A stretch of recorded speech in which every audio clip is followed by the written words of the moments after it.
guess we'll just have to see. We are live, dude. That's right. Welcome in, Whisper Nation. I thought you were going to do the intro.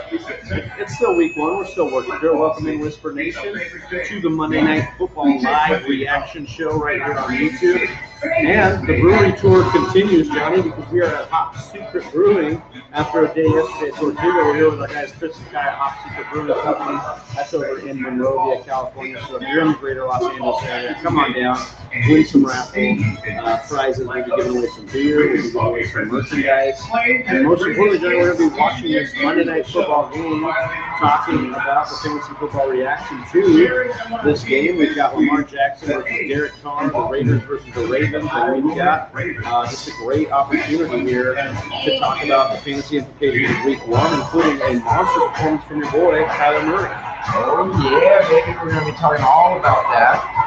I mean, I'll take a victory lap on that one. Week one, I'll take a victory because I see it continuing. But we'll get into that discussion and then all that and more on this episode, Travis. I'm so excited. I love how you put it.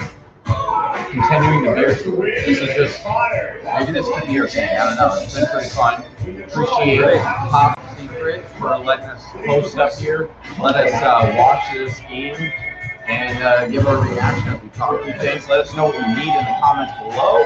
We've already got Will Atkinson in here saying he needs Lamar to eat tonight. We love that. I also need Lamar in the league or two. We are watching it live here, so I hope you guys are watching it as well. We'll try not to give you too many spoilers, but hang out with us. Check it out. Check out the game. You know, also, Whisper Nation, you can let us know in the comments, how is our volume? We need to know. It's a little difficult to check this out. So let us know if you can hear us loud and clear. You need to turn it up. You need to turn it down. Let us know. Let us know. Also, seriously, let us know what you need. Travis, do you need anything tonight? Yeah, shout out. Both of us locked up. Well, I wouldn't say locked up. It's line time. I mean, it is line time. Your team went off this week. Your team went off. What I'm really hoping for in our league of record is to get the point lead this week. So hopefully, a monster performance out of Darren Waller. Just you always want to get the point lead. Always. Makes you feel good. You're going for it. Because then there's no excuses. Because then it's like no one's like, oh well, they would have played through. Like no matter who you would have played, we would have won. You'd have been dominant. And that me putting up one of the other higher point totals. I'm thankful I didn't play. So I need that. And shout out to the You Go Learn Today League. My boys Derek, Steve, Kevin, those guys, Brock, all of them over there. Basically, in that league, I need Lamar Jackson to go out for about 27. So I'm gonna need some help tonight. So hopefully that goes down. That happens. We'll check it out. So Whisper Nation, let us know in the comments below what you're looking for in tonight's game. You got any players going? I said my player. I'm down by now after stat correction that I didn't see until now. Got a stat correction today, so now I'm down by 1.5. And I got the Raiders kicker, so I'm feeling pretty good about it. Carlson, Daniel Carlson. So I need Baltimore at least to score either 2 touchdowns or I need 1 field. So we'll see if I get that. That's in the big league. I got a bunch of other ones. I got Lamar in a couple areas. Will came in here close to Lamar to eat tonight. Let us know exactly what you guys need. We'll be over here rooting for it. Yeah. With you guys trying to get that to happen for you. Anybody playing against somebody else tonight needs somebody at a lower performance, or maybe you have offsetting players, let us know. We're going to try and walk through some of the news that's been happening this week. Yeah. Obviously, Josh Jacobs didn't make it to an active status, so we're going to definitely check that out. And obviously, if you had Jacobs, you're probably starting him based on where you drafted him. But Johnny, he was an illness late Saturday. Yeah, this was big news because there was, I mean, hopefully you handcuffed him, right? So there was that, you had that kind of comfortability, or you were able to take a different option because word came out late that he was downgraded, which is never a significant thing to hear. And so there is concern about his usage. There's concern about how much they use Kenyon Drake in this game. Would you be willing to flex Kenyon Drake in this game? Well, this is already kind of a good matchup for Drake because you figure the Raiders will be down. They definitely want a situation where you're fighting back into the game. So that's something I would definitely be, interested in flexing for sure. It would depend on your options. If you waited this long, are you flexing them over a guy like Marquise Brown? Probably. So some of those. Dude, MF Cowboy coming in here. Appreciate you joining the live stream. LFG. That's right, dude. That's right. Let's go. Let's go, dude. Here, dude. I'm already here. I am. Oh, right here. It means Lamar to Watkins all night. No Andrews.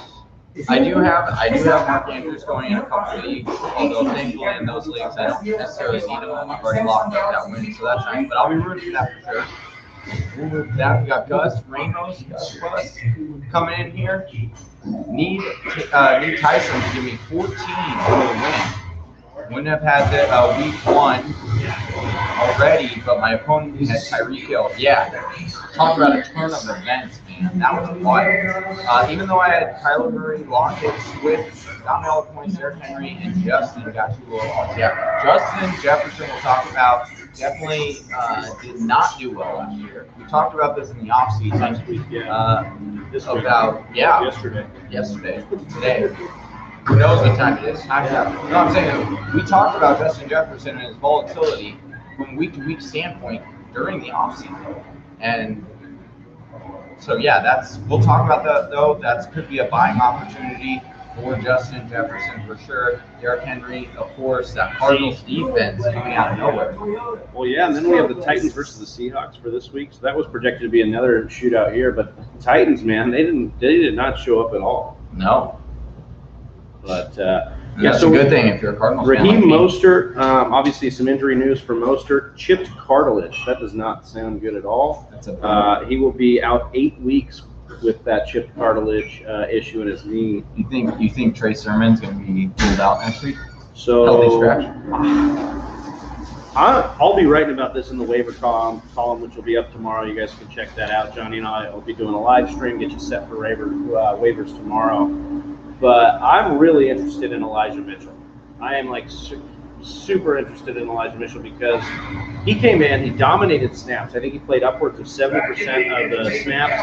He got 70% of the running back carries. It became his backfield in that game. Now, granted, this was a game that they blew the Lions out. It could have been different. Obviously, Sermon was inactive, but Elijah Mitchell, I don't know how you don't keep him on the field after the game he's had.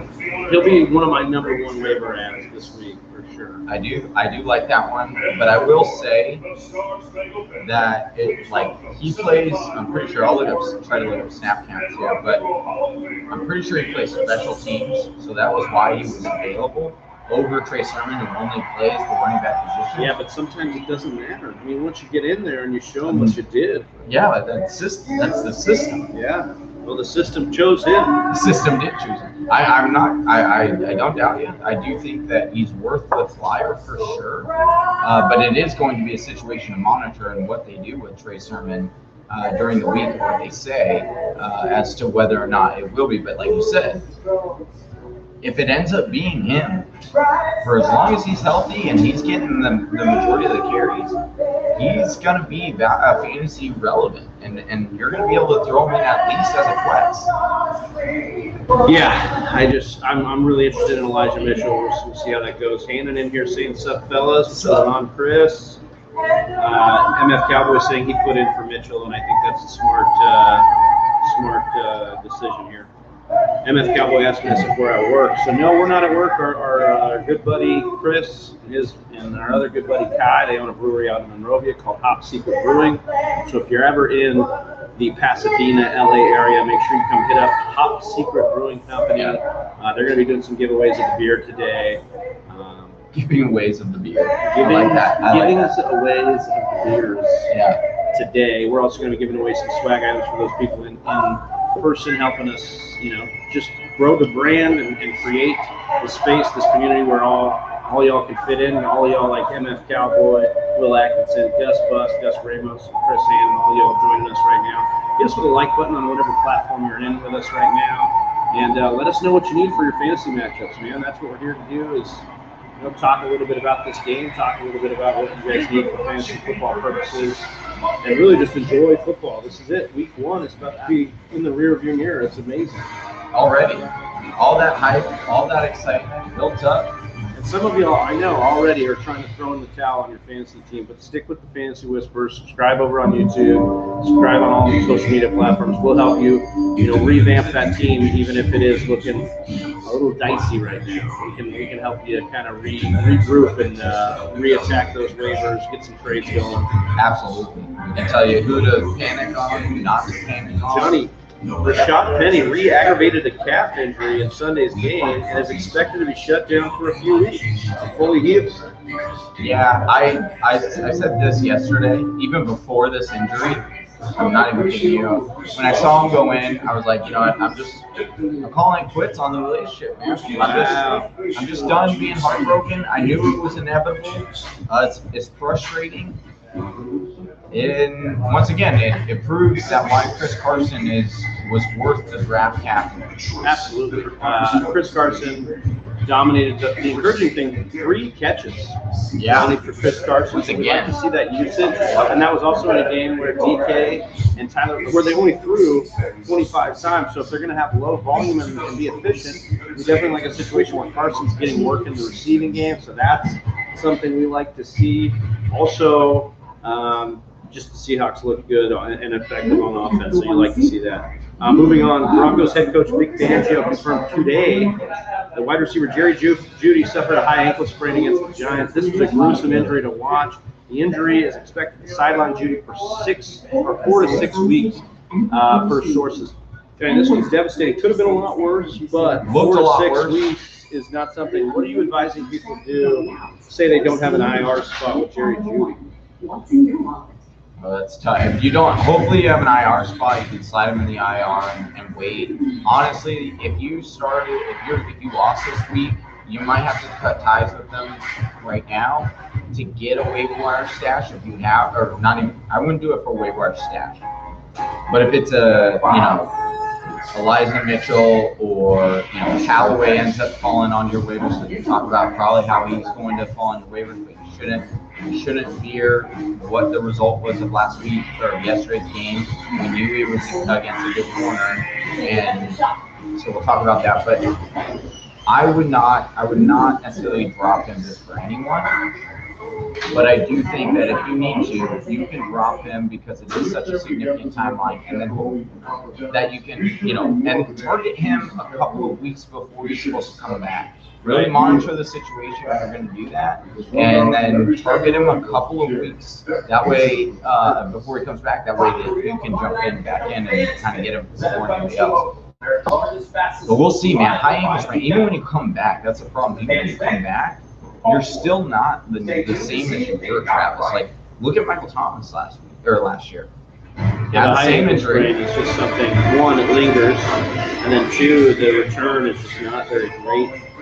Usually when it happens, so just sad, man. Really sad on that one. Jerry Jeudy is just one we were just hyping up all off season. So Portland Sutton though, big ups now. Portland Sutton and KJ Hamler. I also like Tim This wide receiving core is deep. I'll be talking about all those guys in the waiver column again. That'll be up tomorrow morning.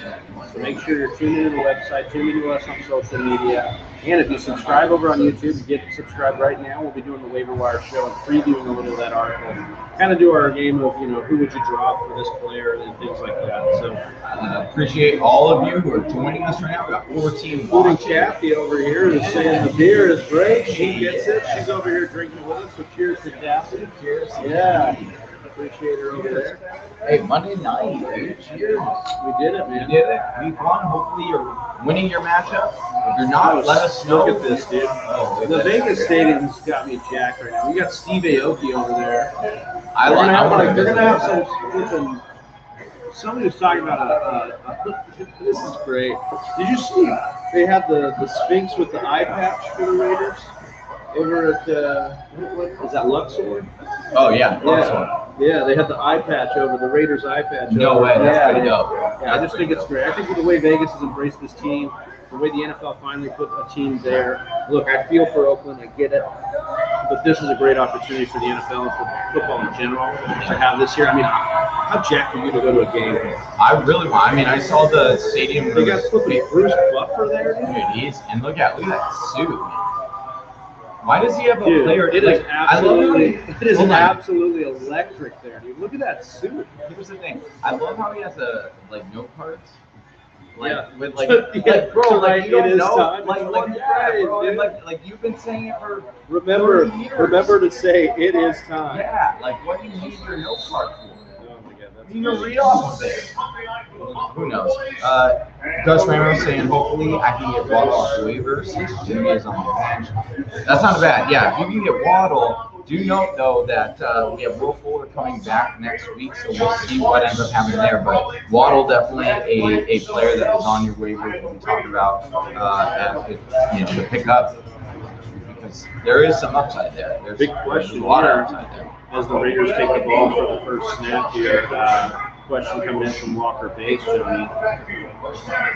Should I try to sell Robinson right away to Waller first? Yeah, contest it there, but they're going to pepper Waller. Oh, yeah. Should I try to sell Robinson standard league? I'm thinking Jefferson/Robinson for Gibson. I currently have Devonta, Julio, AB, and Fuller as my other wide receivers. I mean, I would try to get Julio in that trade, or even Fuller before I get rid of Jefferson. Yeah. I would be hanging on to Jefferson. Well, you can even sell Devonta a little higher. Exactly.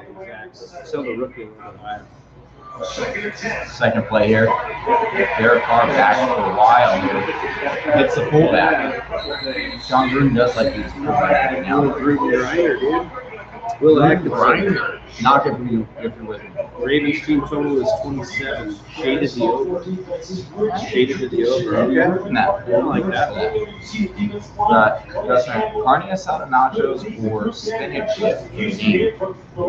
Yeah, I'm gonna get the nachos. Spinach dip's underrated, especially if you got a little bit of a bread bowl. Sourdough bread bowl. Definitely. We got MF Cowboy. I'm at 178. My opponent is at 189. I got Andrews and he's got Waller. Battle of the tight ends tonight in one of the leagues. Well, that's definitely. Okay. Who is that? That's Mariota. I was like, fumbled it, dude. I was like, that is not Derek Carr. And now he's dead.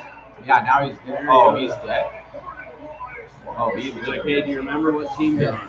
He's like, bro, wow. So he did a quarterback sneak here. So who had Mariota in their lineup? No.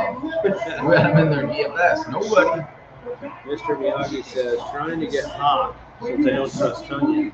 What do you give up for? Hunt, Sermon, Higgins, Swift, PPR. Wouldn't give up any of those running backs right now. I might give up Higgins in a half-point PPR to get Hawk back, but I wouldn't give up any of those backs there, Mr. Miyagi. Not quite yet. Yeah. I mean, I know. I did the same thing, MF Cowboy. I thought it was Carr, and I was like, that's not Carr. What's going on here? Wait a second. Derek Carr's not that fast. We know this. All right, we got handoff. Ooh, that was good. Drake. Drake. The RB1 over there. RB1 over there. Jon Gruden's like, he's just pissed always. Listen, man. We should have ran harder on them. It's funny because who's the guy, Frank Caliendo, does all the impersonations of him? He has a residency in Vegas. You know he's probably over there buzzing green all the time. I didn't know he did. Oh, yeah, that's right, because he does shows in Vegas, right? Well, residence, yeah, he's like at Monte Carlo, permanent. Oh, really? Yeah, he does like, you know, some of Close those up there? residency, It's yeah. got like the penthouse up there. Maybe. Cool. These Look situations, at that. he typically loves to bring pressure, get you behind the sticks. Doug, He wants to Dale, heat you up. The problem is, Doug. he doesn't Wait, want to Huggy? get somebody that can stick 15 with people him. watching. Appreciate you guys for joining. Hit that You are subscribe. Let us know what you need in tonight's matchup. We're chasing these points tonight. We want to make sure we're with the Whisper Nation, rooting for you, helping you guys, get prepared for week 2. Oh, Waller. What a grab. What a grab. For about, 14 yards there? Yeah. 13. Doing what he does. Doing what he does. That was a sick grab. Out of I mean, when you put that man, that physical specimen, on those smaller backs, on those defensive backs, there's like nothing he can really do about it. and Mama, there goes that man. That's what happens So- if you play zone. Mariota already has more yards than Rodgers. Yeah, Rodgers is Oh, what a brutal game. I gotta ask you about that. Ooh, Josh Jacobs, nice cut. For about 8 yards on the first down. Oh, oh no.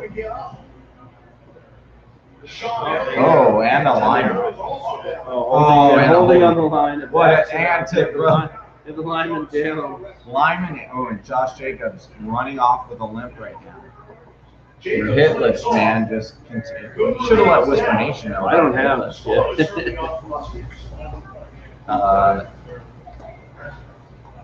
Josh Jacobs coming over holding his ankle. We got a commercial break. We'll figure out what's going on with Josh Jacobs. Just a time to let you guys know about the Discord chat. We have an opportunity here to grow this community, help you guys come in there. We answer questions. We get, advice on teams, rosters, trades, all that stuff. I'm going to post that into the chat right now.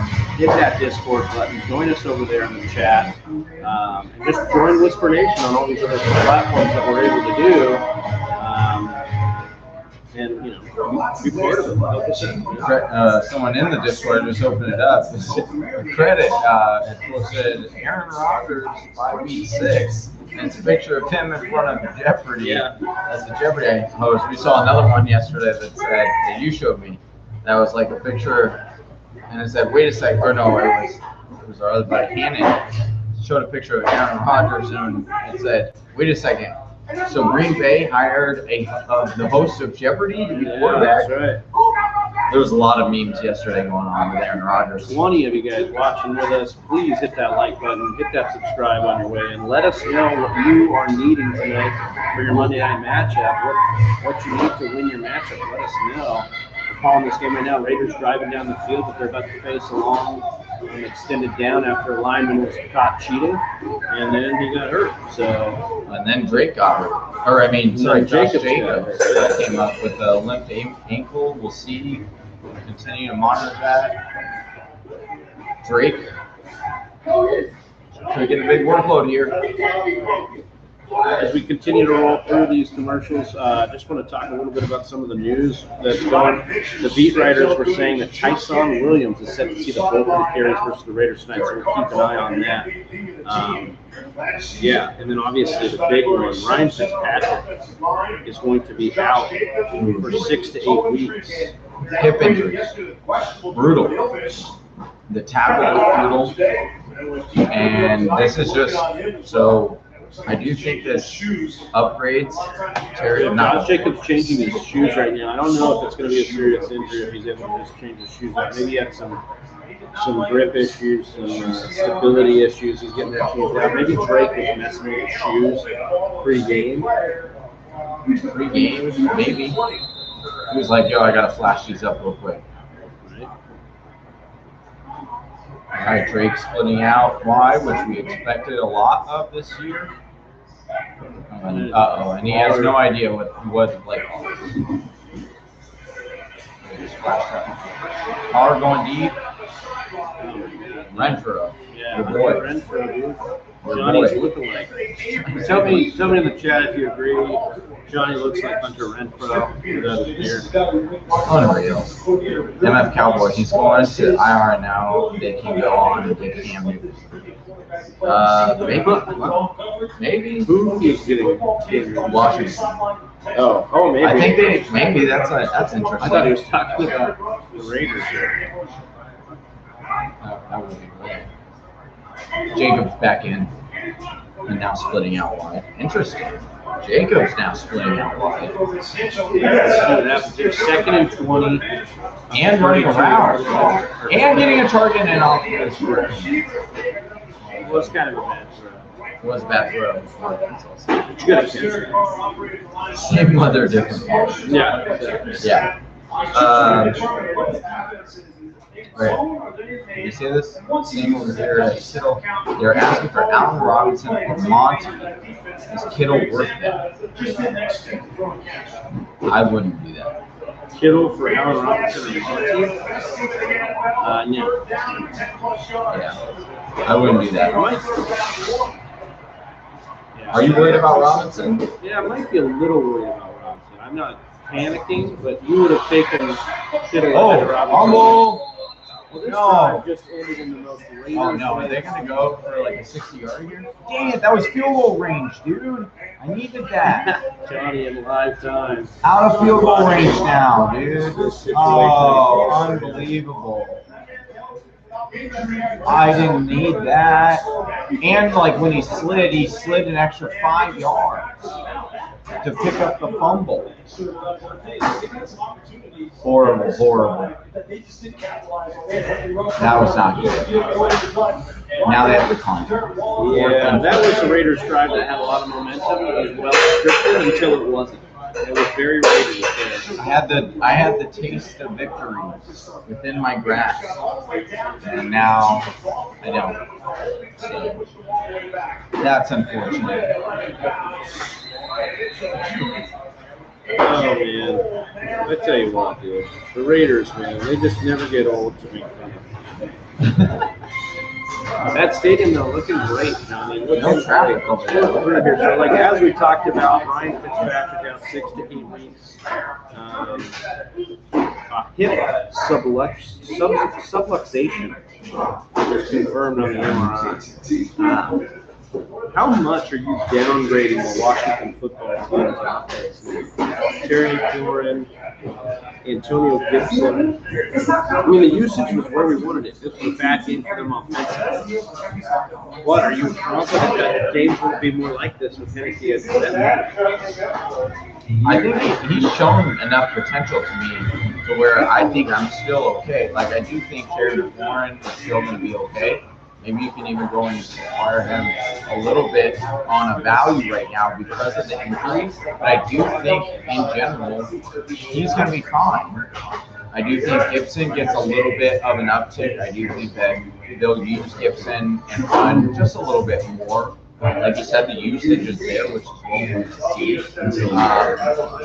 But it does downgrade like James Brown, who I was excited about.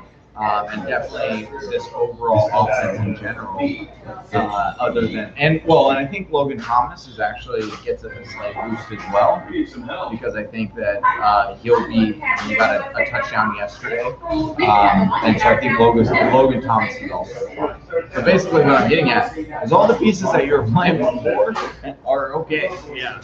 I mean, I don't know if I love them as much as I did before. There's definitely some sort of downgrade here, but I would say there's a situation where not to panic on a guy like Gibson, not to panic on McCoy because of just how narrow the target tree is, or just how narrow the other options, behind them are. So for me, I just think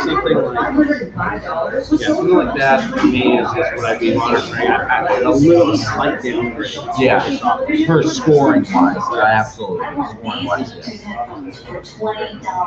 And then Kel was saying, you notice something new they have going on. They have the camera inside the orange line as a first down marker. Like That's that. kind of nice. They had it for the touchdown. Now they have it for him. Now they're like, let's do it again. Got any more info going on? Any more updates we want to talk about? Lisa Salter joined back on the program here. We want to talk about the fact that Brandon Ayuk, the beat writer, says that he's still learning how to be a pro.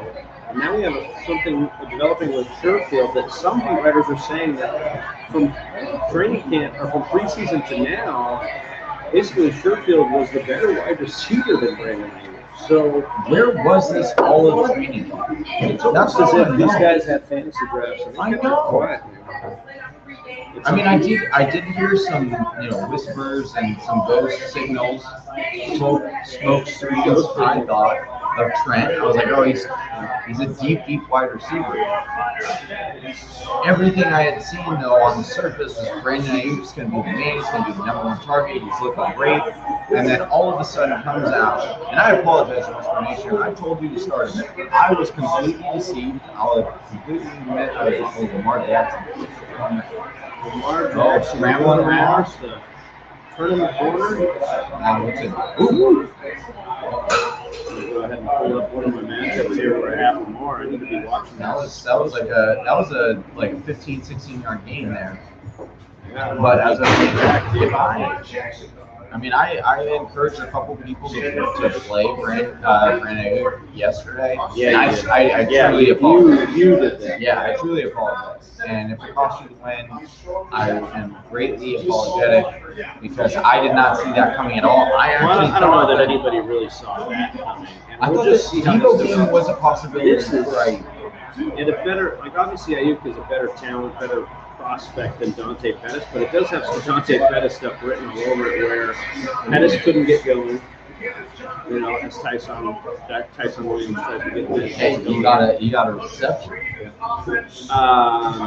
This offense after the 18-yard run by Lamar Jackson is trying to march down the field here on this Raiders defense. But yeah, I think there's some concern here that Shanahan really is going to put up with the nonsense. So if Ayuk kind of airmails the last bit of preseason here, how scared are you right now by yourself? He's the guy to keep an eye on tonight. He has to provide. If I have him, if I have him, I'm pretty concerned. Yeah. I'm trying to think if that news is never that. I mean, that's not good news here. But it also could be like Lamar. He's just trying to do everything. I That guy definitely. looked like the lead singer of Green Day right now. They just showed him crowds. Hey, it probably is. Might be, dude. Might be. Vegas is rocking.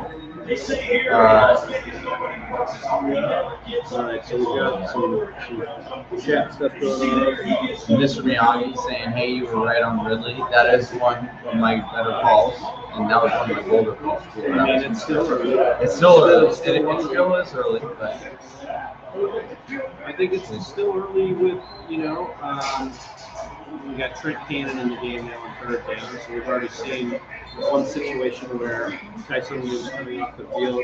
So that's just something to remember for these guys like Le'Veon Bell, Devonta Freeman, and did they sign him? they did sign So the team. we've got all these other guys behind them that could come in on that third down. But remember, this was the worst team in the league last year, and over the last couple of years in targeting the running back. So really, do we really care if we're Tyson Williams, Troopers, that the other guys are really coming in on third down? Probably not. He just needs to do what he does on first and second down. Hopefully become, a guy they can trust, and especially in the red zone and the goal line. And then I think we like him at the value we like Gus Edwards in a lot of times. Yeah, we'll see if he can definitely Cannon's make. still in the Yeah, game. Trent Cannon just subbed in, so I was like monitoring that while we were talking. Nah, so you weren't. I was scouting Cannon. Yeah, since he was a Kiwi. Yeah, since he was in Pee. Did like Zach Pascal. Interesting name. That was noted. I just want to say one thing about Pascal. That late touchdown was kind of garbage to me. I don't want to get, I'll talk about this in the waiver article, which again will be posted on the website tomorrow morning. Pascal's not a guy I'm running to the waiver wire for, but he's an interesting name to keep an eye on. Deeper leagues, snag him up. He's waiting there. Because again, with Wentz, the reason we like Pittman is because he was their most recent best prospect. But there's a lot of guys in that locker room that Wentz could like. He could end up liking Paris Campbell more. He could end up liking Pascal more. So I'm not writing Pascal completely off here, but I am saying something where it's like Pascal is a player we overspend on, we overbid on at the beginning, and then next week it's Paris Campbell, or the week after it's Pittman. And I honestly think that's how it's going to roll there in Indy. I don't think it's going to be one consistent guy. But it definitely could be. And Zach Pascal has shown, that he could be a steady wide receiver before in this league. Got a pitch here to Candy for a 2 yard, 1.5 yard gain here. Zach Pascal has definitely shown that he can be, a wide receiver too. But I don't think it's going to be consistent enough where you're going to want to chase those points on that offense. You know what I'm saying? Yeah, I feel that. And I think that's why I'm going to invest in the backfield. One guy I am trying to look at since that game, it's just a reminder that Naheem Hines is a guy they're going to use in this offense, period. Yeah. And I think he's a guy, especially in PPR zero running back teams that I did, I'm going after aggressively Naheem Hines. And so we want a dip week to try and buy him low. He did have a decent game this last week, target-wise. He's down. Oh, yeah. His team was down. Lamar, dude. Dude, Oakland they can play. They're fired up right now. They're fired up like I'm fired. For those of you keeping track at home, Travis needs now 22 points out of Lamar Jackson. And in that first drive, I got 2.2. So, did he go down, bro? He never touched. Oh, right now. That was like the side of the knee there. It was the left side of the knee. So, a lot of big surprises. I mean, obviously the Packers offense was a huge surprise. Huge letdown. Yeah, that was super frustrating.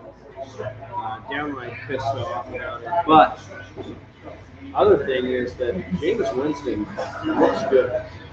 Jameis Winston's stat line was insane. Well, it's stupid because it's all low yards. Right. That's why it was wild. It was. I don't think he's going to be a 5 touchdown guy every week, but I will tell you that I think we could start to say that maybe Sean Payton has fixed some of the issues that plagued Jameis Winston in the past. Jameis Winston had 148 passing yards, but 5 touchdowns. Here's what's interesting, though. This is the interesting. Jameis Winston, 6 carries for 37 yards. Yeah. That is where, okay, Jameis didn't really show that before. Like, Jameis was usually in a pocket kind of guy. And so, absolutely, we talked about Jameis, how we believed in Jameis in this whole at least to be the winner, right? To win the QB battle. And now it was about can he keep it? What was the least do? Right. Definitely great performance in the preseason. And now you've got a schedule for Jameis that includes Carolina next week. And he's got New England, that should be tough. The Giants, whatever. I mean, middle of the Washington tough, and then the bye. So we'll see how that opens up. He's definitely in the NFC South. He's got their situations. But here's where you want it right here. Week 9 against Atlanta, Week 10 against Tennessee, Week 11 against Philadelphia, and then you get Week 13 against Dallas, the Jets, in Week 14. And then has a pretty difficult playoff schedule with Tampa Bay, Miami, Carolina, a nice one in Week 17. Jameis could be winning people championships this year in Week 17 as a streak. We want to be careful to crown Jameis early after one week, but definitely a game that we're excited about. If you want to crown him, well, then crown his ass. to quote Bart Scott. Yeah. Can't wait. So that was definitely. I would be, if you need a quarterback, I think Jameis is startable, especially next week against Carolina. Absolutely. He'll be in the waiver column. Might be the cover boy. Who knows? Might be the cover boy. I don't know. I had to drop him, unfortunately. So I need to pick up a kicker. And so I had to drop Jameis. So, sorry, I had Tom. So I'm not right. Or I'm not. We got Big Play Slay saying, what's up, guys? Go. What's going on, Big Play Slay? What's up? We got not only him, but 20 of y'all watching with us over on YouTube, Instagram, Twitter. We got Darrell Reeves. Charles Woodson. I said Darrell Reeves over here. Yeah, no, I knew it was Charles.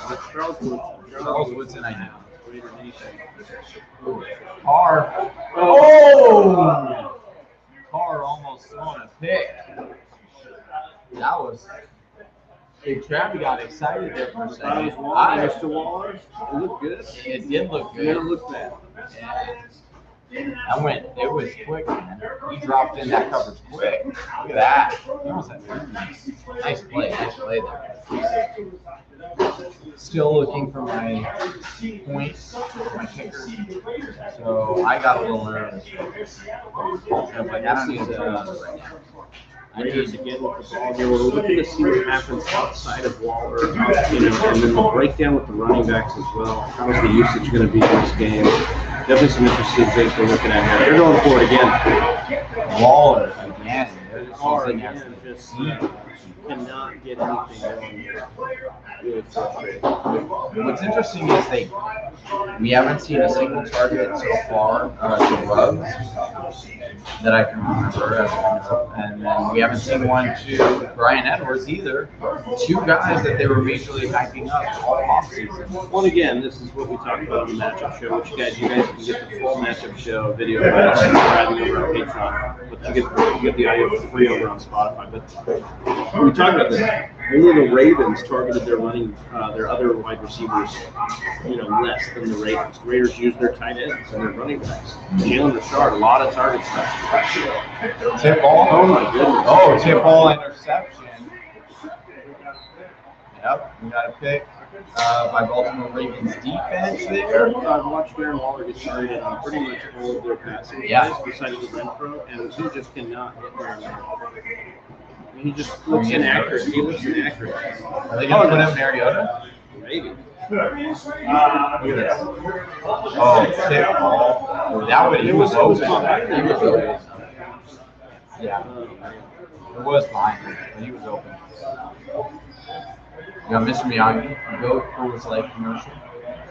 Missed that. Missed it. We were talking to you guys about some news and notes here. Tyrell Williams, Detroit Lions in concussion protocol. Took a shot on Sunday there. So again, Wes Watkins. Quintez Sorry. Watkins over on. Yes. Quintez Cephas is what I definitely might say. Interesting in the waiver wire column, potentially, maybe. I don't know. What do you think? We only had 12 yards in a touchdown. I saw the touchdown. The more interesting thing here is I think, similar to what you were saying about Indy, I don't know if the wide receivers matter in the field. I think it's going to be the running backs and the tight ends. And I mean, both DeAndre Swift, who got 11 targets, 22 total touches. and Jamal Williams, who also got work in the passing game, got a touchdown, got work in the rushing game. So we're going to have a system where I think they're going to run the ball, they're going to pass the running backs, they're going to pass TJ Hawkins. Yeah, dude. Just Jamal Williams, 9 carries, 8 for 9 receptions. Yeah, 9 targets to your second running back. 110 yards. Yeah, to your second running back and a touchdown. And then, like I said, DeAndre Swift also getting 22 carries and a touchdown, over 100 yards. And so, yeah, you're looking at their definitely doing that. Yesterday, the four-man, we say the four-man Saints Lions offense, but actually it's like the welfare Lions, Browns offense. Both these backs are going to have a role because of just the lack of weapons around them. Rest of the season, Kittle or Hopkins? Kittle was 4 for 5 for 78 yards. Would you rather have Hopkins or Kittle rest of the season? I mean, Hopkins is my bro. I just I love Hopkins.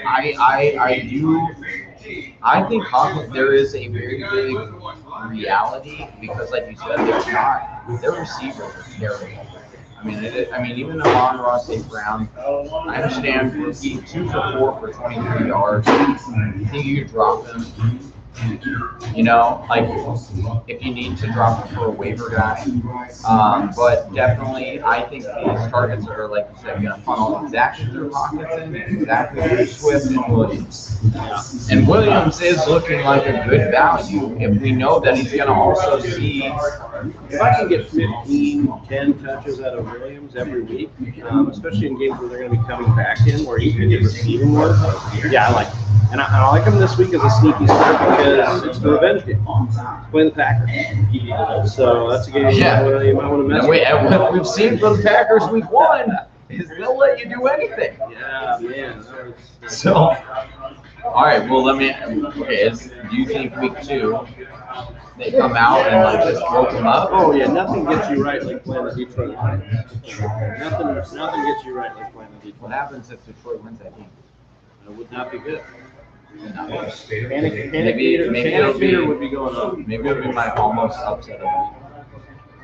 You're gonna rock the Lions every week with that? You won't. I mean, they came close. It looked like a blowout early. What's up, guys? Oh, he said that earlier. Welcome back. And then he said it again. Yeah. Lamar Jackson, Brown for no gain. Peace Brown. But at least, PPR counts as points. Counts as a point. Hopefully he didn't play it though. Hopefully he didn't. Marquis is one of those guys that Travis will just think not gonna have. I mean, do you think he's gonna have that breakout year finally? Year 3? I would have said if this offense could have stayed healthier, yes. With the trust in Lamar, he could play a less, a less laborsome role. Right now, he and Lamar and Mark Andrews, they have to put a heavy load for these guys because all these guys are getting hurt around them. Williams, mega gusher, dude. Gusher, in that 20-yarder. It's a nice catch at the 20 seat. Exactly what you want to see. Good though. Nice 21. Nice play design here. They sold the Mark Andrews seam.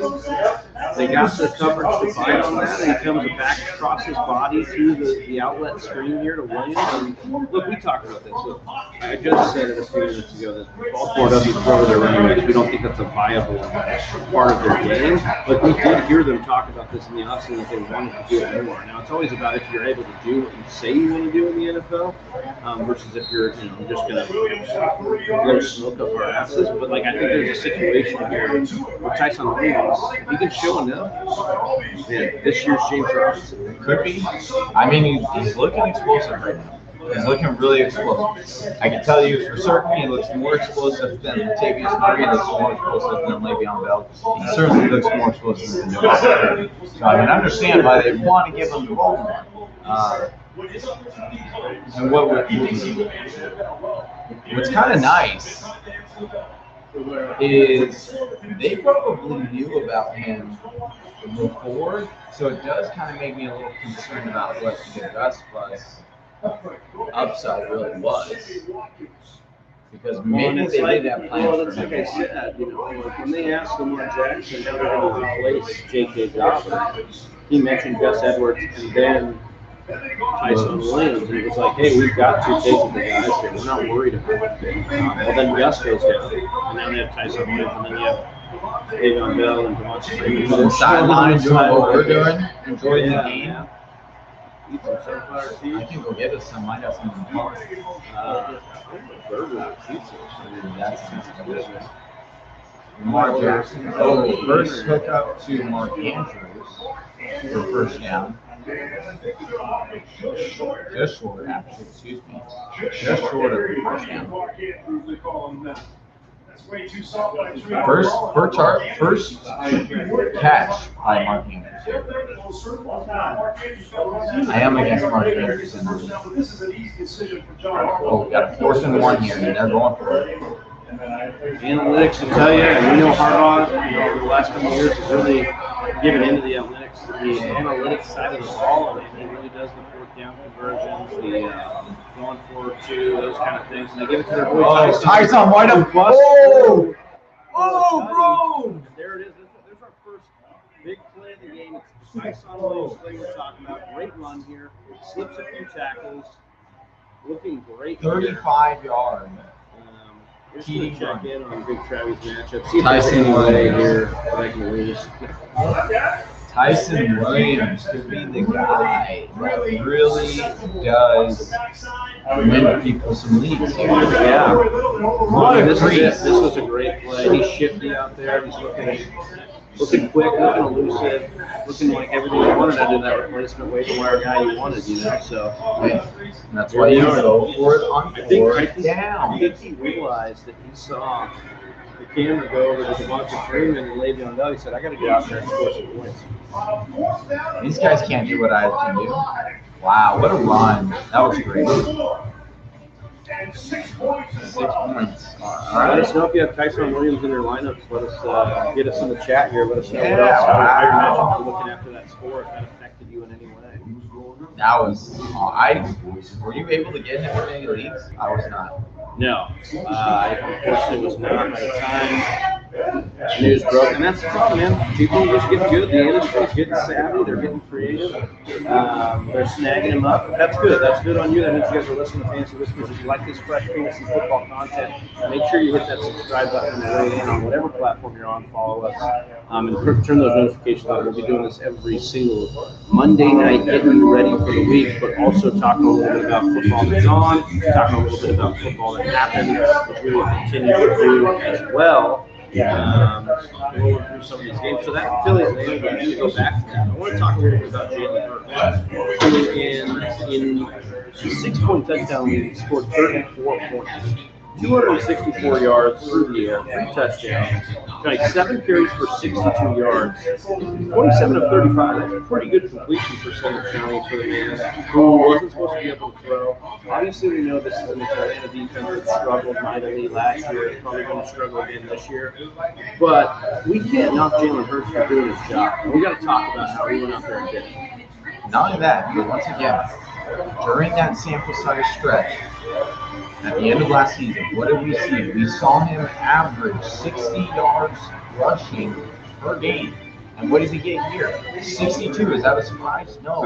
He is a walk-in touchdown to a game due to his rushing upside. That makes his score so high each and every single week. And I understand with Atlanta's defense, but their run defense was supposed to be their good part of their defense, and he still did this. And once again, we talked about how people underrate him as a passer. He had no weapons last year, and this year, weapons looking a little bit better. Obviously, he gets Devonta Smith, who had a really big game, which we talked about as well in the matchup breakdown. How he was one of the guys that we trust as a rookie.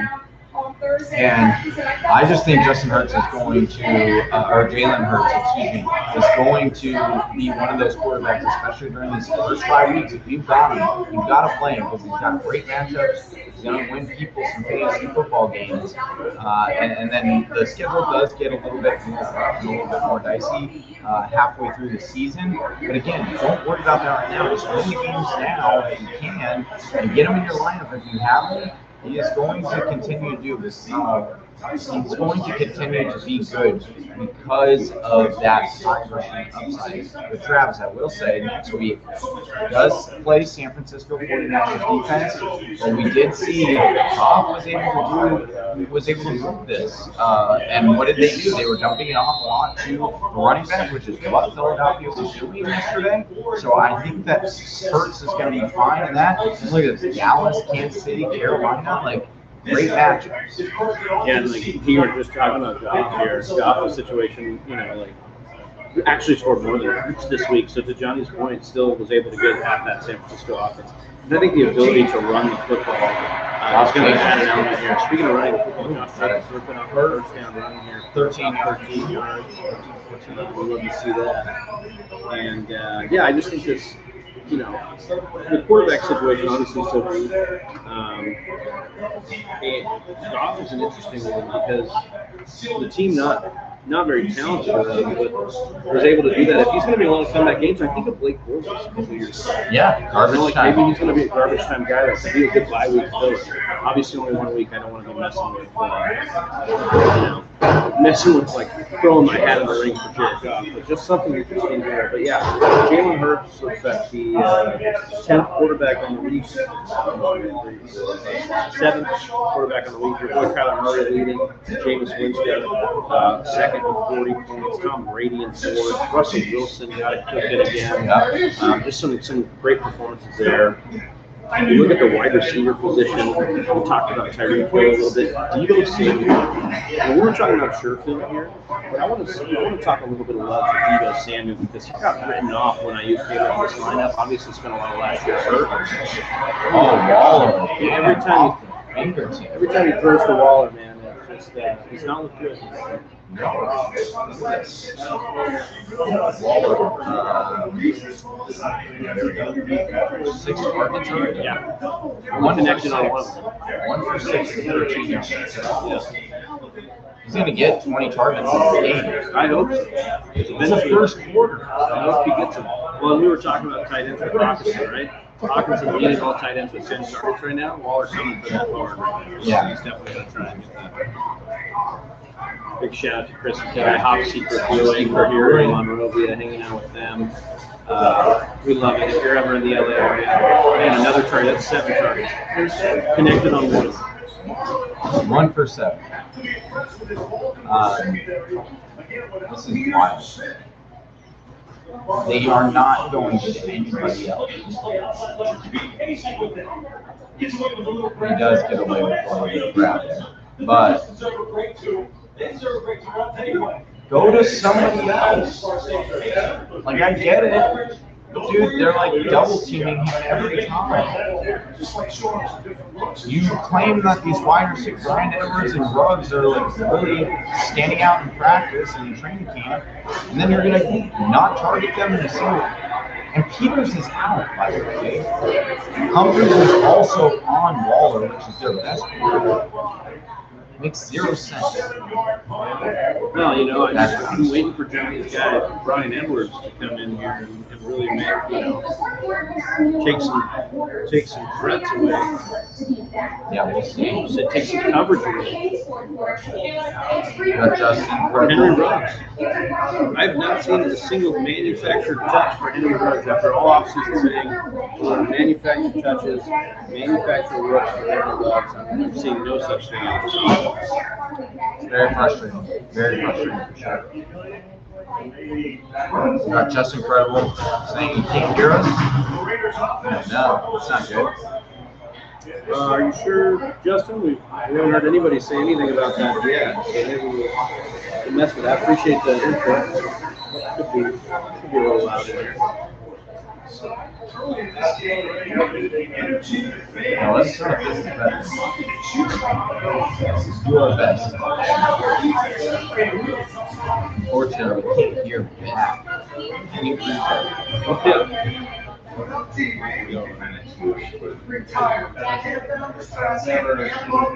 Tom Brady is doing so many commercials nowadays. Is there ever not a commercial where, like, commercial series during NFL right now that Tom Brady's talented? Talented guys.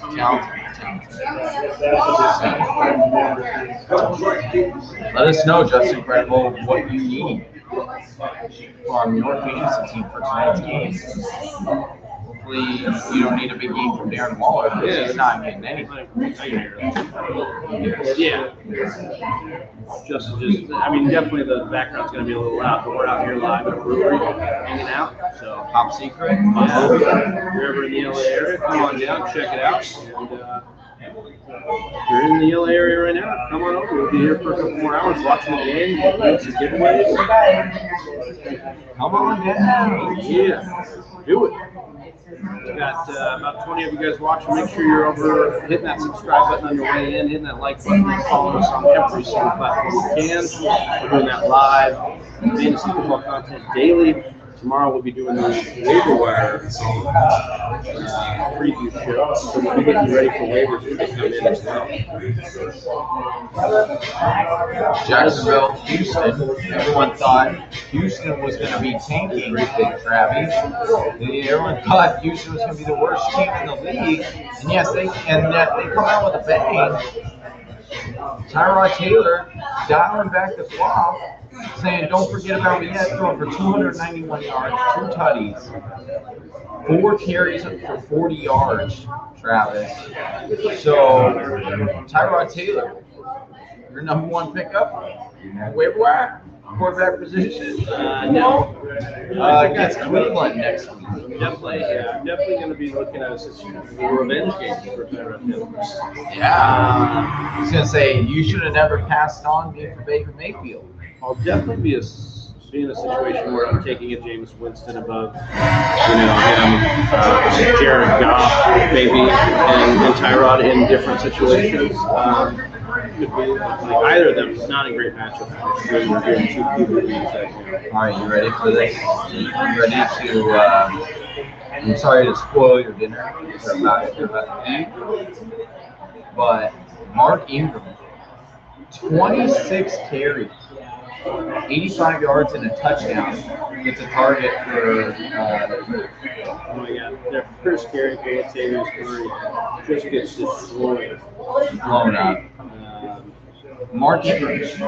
Yeah. Do you believe Zion? I mean, it does look like Mark Ingram once they want Mark Ingram to be the early down grinder for them, the goal line guy. So yeah, he's going to have some value, especially in the right matchup. I do think David Johnson is going to convert to more of a receiving role for them. It looks like. Yeah, that's what's unfortunate because for Tyrod doesn't often dump off. But this is a team that will definitely. You drop it. They're not going to play Jacksonville every week. Right. So you dropping David Johnson? No, like I just said, he's going to be in the receiving role for this team. This is a team that's not going to play Jacksonville every week. They're definitely going to need a guy to catch some passes. They're not going to be controlling the game script every week. We're not going to get 26 carries in a Mark Ingram every week. Yeah, I get you on that. Yeah, so Philip Lindsay then? Carries I'd be for 25 yards and a touchdown. Yeah, I'd be dropping Philip Lindsay. That's why I will say that's a backfield a lot of people had wrong.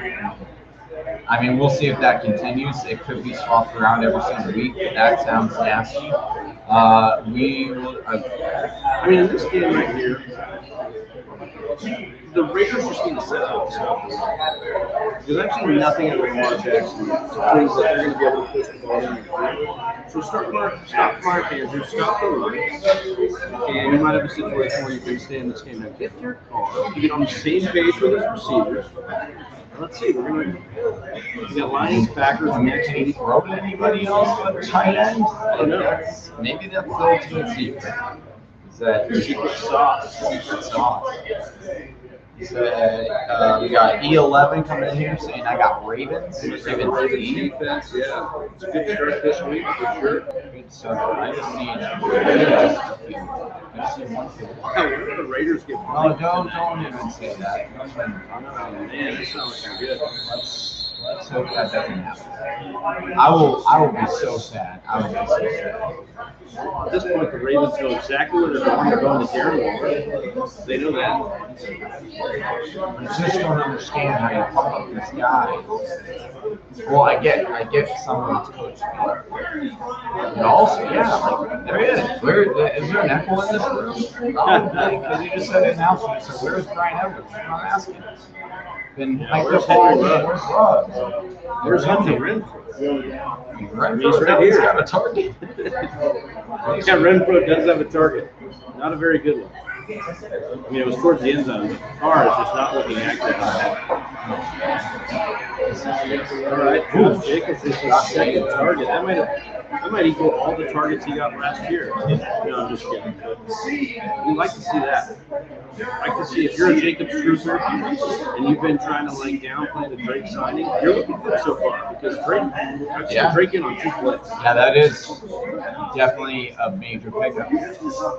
Is that Josh Jacobs is getting more of the passing down. We were a little bit afraid of the workload for Drake, but it's looking like it's the Jacobs show. We'll see if that continues into the second half. Good. Let's check. That's why. So that's why Justin Trevor. About that, we've been on the wrong mic the whole time. All right, now ask us. Should be a little bit better. Hopefully that sounds better I for bet you you guys. that's gonna be a lot better. Yeah. Sorry about that. So for the first hour, guys, we were on the webcams mic, so that's why we're picking up some extra. I was wondering what was going on there. We've got our mics working again. Sorry about that one. But welcome back in to the new Yeah, setup. hopefully it's like way better now. Yeah. I'm sure it is. I'm sure it's now like.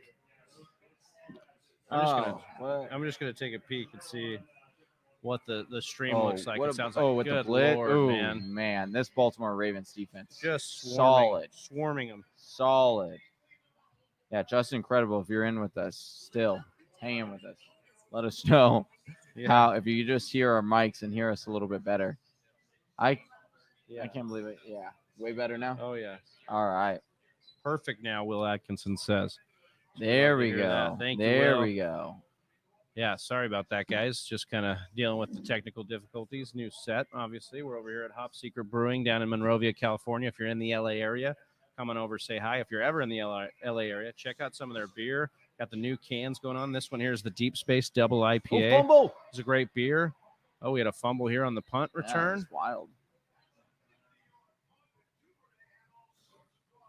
Not good for Duvernay. Just to give Whisper Nation a peek behind what Johnny needs here in our league of record. Okay, I'm just going to show you guys what, or tell you guys what he needs here. And I need a field goal. He needs one field goal, guys. You need a field goal. He just needs one field goal. The problem is that the Raiders cannot get the ball into the scoring area. They had the one. They had the one chance and one opportunity to seize everything that I needed for this Monday night victory, and they let it slip.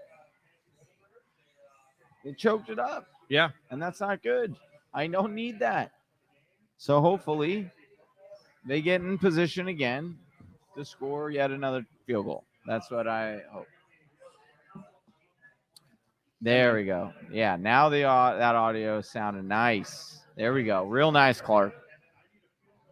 Thank you, Austin. Right, Sorry we're about that. Start the show over. Yeah, we're doing it live. Welcome in. Welcome in. The pregame rocking.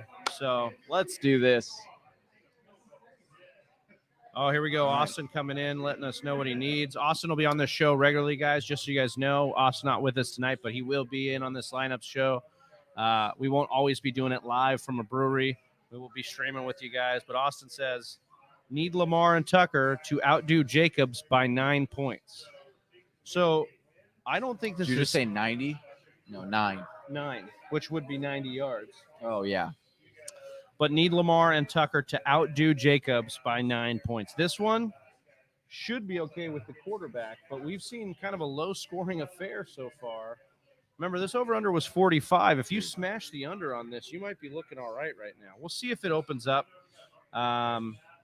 If Carr can settle down, they've had things against this defense. He just has not been able to connect. So we'll kind of see. He hasn't been able to connect on anything. Yeah, that's what I'm saying. But he's had the open looks, which is enticing here. Yeah, Austin with the it's tough right now. I mean, there's just some weird things going on in this game. Weird first week of Monday night action. Oh, so. we get the awesome. We get the graphic here. Yeah, the Madden graphic. Crab legs. It's like I'm not selling. Yeah. 186 passing yards per game. Yeah. Brutal. Just really tough stuff to watch here. Really tough Talking to about watch. A show or no. Okay, the good, show's great. Yeah, the show's great. Now that we have the mics going. Yeah, now that we have the mics. I apologize again. All right, Lamar, hearing what you said. Now here's Marquise Brown fired up. This is kind of he the just stuff. Had the biggest this reception is also the of his stuff career that we didn't really see a lot of last year. These crossing routes for him, get him a cross formation here. Yeah. We have precept motion, which of course we know by analytics is a good one to use. If you're playing NFL blitz, they called the bomb on that one. I love how they say like beautiful when Lamar throws a spiral because they're just not just like trying to gas him up. They're like, oh, this is not normal. This is not normal. He did look good on that one. So, but maybe you're right. Maybe they do need to get him on. Oh, wow. Fumbled the snap, then got sacked. That was a couple of those. We've seen a couple of those now. Whisper Nation, I'm going to drop a link here. This is our link tree. You can get to our Underdog Fantasy, who sponsors us. Play for free. Get $25. Last day to get $25 is today. That's free bonus money. So make sure you get over to Underdog Fantasy, sign up for that. And then also just follow on all other platforms there that we're going to have for you guys and help you across any of those platforms you like to use. So make sure you hit that link that I'm dropping now. And give us a sub on any platform. We love that all of you are watching this game with us. Week 1 action. Ooh, that was Lamar a nice pass. evades okay. and tap. Sammy Watkins, the storyline. MF Cowboy, he wants this. Hey, yeah, Sammy Watkins doing Sammy Watkins things week 1, having a big game. And still no field goal for Johnny, who needs a field goal bad. We're all right. We got plenty of time right now. He needs a field goal. He is sweating it, guys. You guys can't see him because the camera doesn't show you this, but there is perspiration right here. We don't need to mention it. All right. We don't need to mention it. It's gonna happen. It's gonna happen. God. Calling it into existence. We're gonna get a Carlson. Johnny needs a field goal, but his kicker is nowhere to be seen. Mostly because he plays for the Raiders and they're not on offense. But still, Lamar throwing. Andrews. Oh, whoa. I mean, how many times have you seen? Oh, that's not Andrews. That's that was Oliver. Okay. All right. Panicking on Mark Andrews? No, I'm just a kidding. Panic game? I had a panic summer on Mark Andrews. Yeah, you were not on Mark Andrews, but I'll tell you who was. Lamar. I'll tell you who was. The Ravens. They paid Mark Andrews a fat contract recently. I like that. So we'll see. Dude. All right, Mark Andrews in now.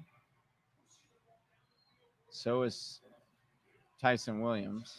We got Tyson Williams in the game here. Handoff to Tyson. Oh, is he going for number 2? No. Go. Gain of 4.5, 5. Pretty good. What you love to see him use in the red zone. 2 drives now. Do you like that? Do you like that they're giving him the opportunities? Brendan Dye, what's up, boys? Got some questions for you. Do you like these trades? I trade away DeAndre Swift, Deontay Johnson, and Melvin Gordon, and I get Gibson and DK. I heard Gibson is hurt. Well, we've heard no news on Gibson being hurt. But stick with us. We'll definitely maybe you're talking turf toe from last season that he was talking about in the offseason, but nothing that we've heard about yet. Gosh, Lamar just evading all the tackles here. Dude, that was nice. Marquise Brown. Dude. Waiver wire pickup of the week. He was drafted, so he's probably rostered. He probably is. You're probably right. I will say that this is good news for Marquise Brown. Now, he was used heavily on this drive, targeted in the red zone, which you like to see for a smaller wide receiver. Still not a major surprise, though, considering all the other options are out right now. But still, I mean, you still like to see this. Like, even if Bateman comes back, even if and when Bateman comes back, this is a guy that's been with Lamar already. Right. He's established chemistry. Absolutely. So Rendon coming in talking about a Gibson shoulder. I don't think there's anything to be concerned about here. Would have been limited in practice is what the report is if they had practice today.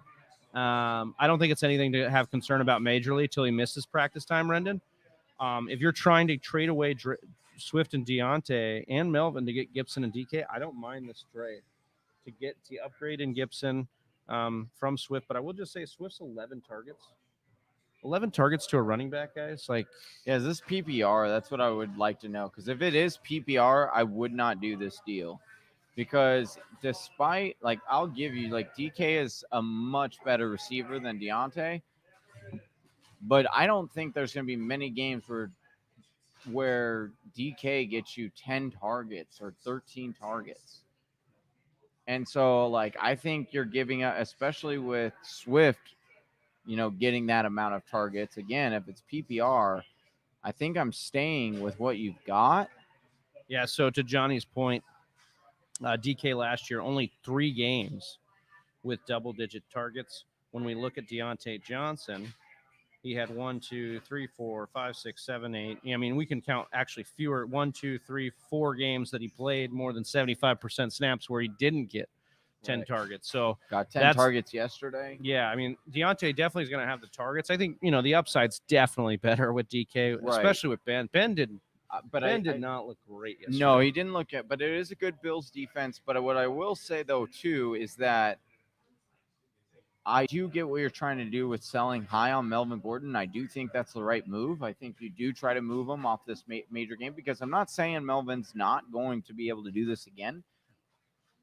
But you can sell him really high right now because people are because when you were looking at this game, what was wild about the game was it is PPR. So, so definitely sell high on Melvin. I don't know if I would package that much up for that kind of trade. I just think you're giving up a little too much in order to complete that deal. But I do like targeting Gibson. I do like targeting DK. Just what you have to give up and as a whole in order to get them. But if you look at Melvin Gordon's game before he broke off that major run, which of course I was against, that happened. That happened within a minute span. I literally within a minute span. I kid you not, Whisper Nation. Game was like my matchup was within a couple of points. And I still had plenty of guys going. I thought it was just in hand. I thought it was just inevitable. And then within a minute span, you had Tyreek go off for the 50-yard tutty bomb, which Nick had. And then I also had, right after that, the Melvin Gordon play, where he burst off this 70-yard tutty run. And then all of a sudden, I was down by 30 points within a matter of a minute. Yeah. So that was, I do like and condone what you're doing here. Because before that, it was like a 50-50 split between the two. With Javonte Williams. So with it being a monster game swinging for Melvin Gordon, you can really kind of swooze somebody into, buying into him right now, thinking he's going to be this mega RB1 each and every single week. And I don't think that's the case. I think they really do want to split that time. And, it'll be probably Melvin Gordon more likely than not against the touchdown. But still, if you can sell him high right now, I would. Tucker coming in telling you in our League of Record chat that Lamar is slinging that rock around, Johnny. Obviously, all offseason you saying Lamar, you did not slinging around over the receivers. You said you did not trust Lamar to improve as a passer this offseason and into this year. How are you feeling after that drive? Anything change in your mind? No, because he did. What did he show us? What did 9 for 13, I get you. I get good completion percentage, but none of those throws were difficult. None of those throws were out of the ordinary. Well, maybe I will give the Sammy Watkins one was kind of nice because he sidearmed it. I was a little surprised by that throw, but I mean, even the touchdown throw, he dodged 8 people to get to the right, and then he found a guy open. After 5 seconds of doing that. So I like what the Raiders have done here, not to cut you off, Johnny, but basically, I'll let you finish. But they said, quit just pounding Waller with the rock here. Let's throw to the backs and ease it up, maybe open up some more things. They threw to the fullback. They threw to Kenyon Drake on both back-to-back plays. Now they have back-to-back first downs. This is something to monitor here as this drive. They need to get something going on this. It is something to monitor because your boy needs a field goal. Yeah. So I need him to move about 40 more yards. Yeah, so we're just on field goal watch for Johnny here to secure the win in our league. There we record. go. Renfro Hunter Renfro, on slant, who not only looks kind of like Johnny when he shaves his beard, but they have about the same body. Probably. Yeah. That's actually that's very accurate. Should I just start going by Johnny Renfro? Yeah, Hunter Hicks. So, Rendon, we will answer this question in the commercial. We'll definitely save it for the commercial. We'll get back to you there because I do have some you have some players I want to talk about here for sure, like the Jerry Jeudy thing. I want to pitch some stuff over to Johnny on that. But we're watching the Raiders here on 1st and 10, right at about the 48. There we go. You get Waller on a screen. Get Waller in some space. So again, Waller with another target. He's got to be nearing that. Yeah, so he's nearing that 10 target mark here. Which would, as soon as he gets to 11, he's going to lead all tight ends on the week. You got Jordan Ahern, my boy, jumping in here. Appreciate you, Jordan. Say good to see you, gents. Hope you're both doing well. What's your thoughts on Tyson Williams' value with Latavius Murray lurking? I swiped up Williams when he was vaulted to the top of the depth chart. Well, Jordan, I don't know if you're able to catch this game right now, but you're missing Tyson Williams putting on a clinic on how to keep a job. Dude. And looking good. He looks great. And he looks explosive. He's had a couple targets in the passing game, Jordan. Just want to say, miss you, buddy. Hope you're doing well. But yeah, I love Tyson Williams. It was the guy we've been hyping up all week to pick up. Even with these, Pro Bowlers or old guys coming in, we like Tyson Williams, and he's done nothing but impress. That's what their OC just said. That's what Lamar Jackson said, and that's what he's proving to us on Monday night. The big lights are not enough to kill him right now. Jordan's saying he's shredding. This is one of those things, like shredding those tackles people for tutties, talk, dude. People talk about Harbaugh and it maybe being frustrating. Remember Justin Forsett? Forsett was supposed to be a nobody. No one believed. Up. Until everyone believed. Gushered play right there. Darren Waller is a man amongst now boys, he's starting dude. to get open up. See, they did exactly what Big Travis was saying. Yeah. They started dumping off the ball, opening up the middle of that field, getting that one-on-one coverage, and you got all of a sudden Waller with 2 back-to-back plays. Well, almost back-to-back. It was this running back play in between there. But Waller with like 30 yards receiving in his last 2 receptions, starting to come alive. Yeah, so right now up to 45 now in field goal yards. range. Your boy is in field range. Don't mess this up. Barring a miss or some sort of interception, something like that, we'd be sitting at Johnny securing this one. Oh yeah. Oh, okay. All right. Oh man. Ooh.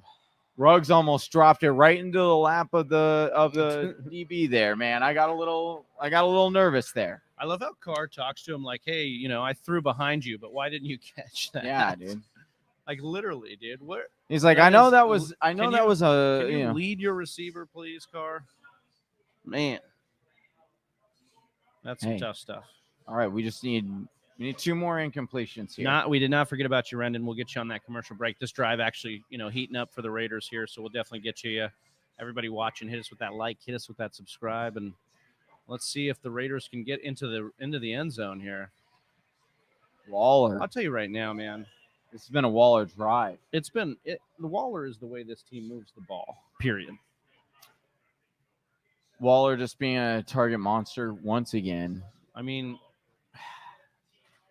what did you expect? I mean, I expected this for sure, but I'm just saying, I think, were we a little too low on Waller? Should we have been talking about Waller right next to Kelsey as far as target market share? I mean, we'll see. This is still game 1. Kelsey got going late, 2 touchdowns. But, that was the debate we were having, too, was Waller's value. Was he the perfect second-round pick because he fell so far down? And to that point, I do think that there is definitely a path and an opportunity where that could be the reality. Right.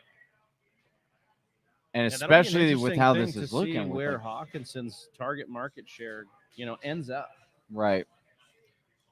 Yeah, it'll be interesting. I do think, Brian Edwards, I will say, they do, like the Raiders have a horrible opening schedule. Like first 5 games for the Raiders, receiving group is just horrendous. Like it's really difficult. So you'll probably end up seeing him on a lot of waiver wires, and he could end up having a nice second half of the resurgence here.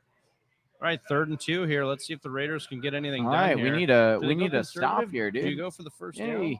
No, we do conservative, and we just hike the ball and then kneel it, so that way you can take a field goal real quick.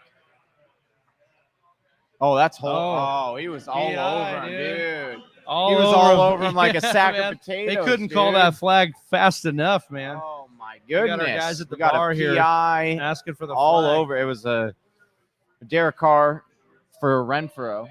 Renfro getting all the other targets for the wide receiver. Dude, just like Johnny does in basketball, calls foul. Renfro was calling foul here. Yeah. Yeah, dude. I mean, man, he had his at least take him out to dinner on the strip before you do that. You know what I'm saying? Like, wow.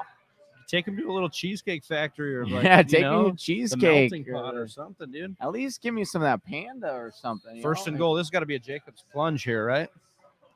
Is this going to be a Jacob plunge, or are they going to give it to? Yeah, okay. So Jacobs in. We got balls at the 2-yard line. A Waller touchdown, maybe. Oh, this could be. They got another tight end in here. Oh, okay, Jacobs rushing for the tutty here. All right. So we're going to need. We've got a bit of a game now. We got a bit of a game. Your boy is still in a little bit of trouble as of right now, because even if Oakland makes this, I just said Oakland. Even if Las Vegas makes this field goal, my computer's running low, apparently. As Johnny fixes that, we'll tell you that we're going to start answering some of these questions that have been in here. Brett Johnson coming in saying, love the live streams. We love you, Brett Johnson, reigning League of Rap.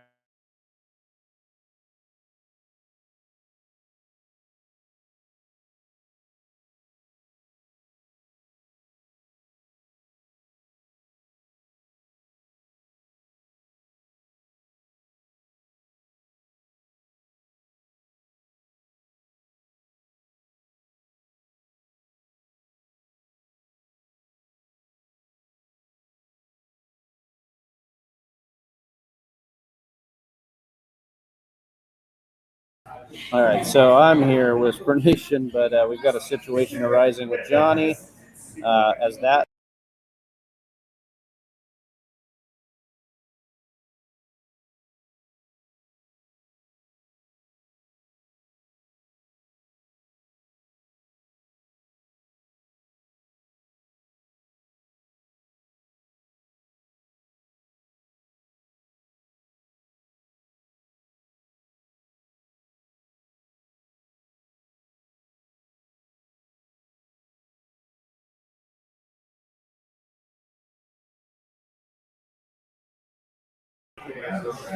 Bear with us, Whisper Nation. Sorry about that. We're dealing with some technical difficulties, so that's why you're all close up in my face right now.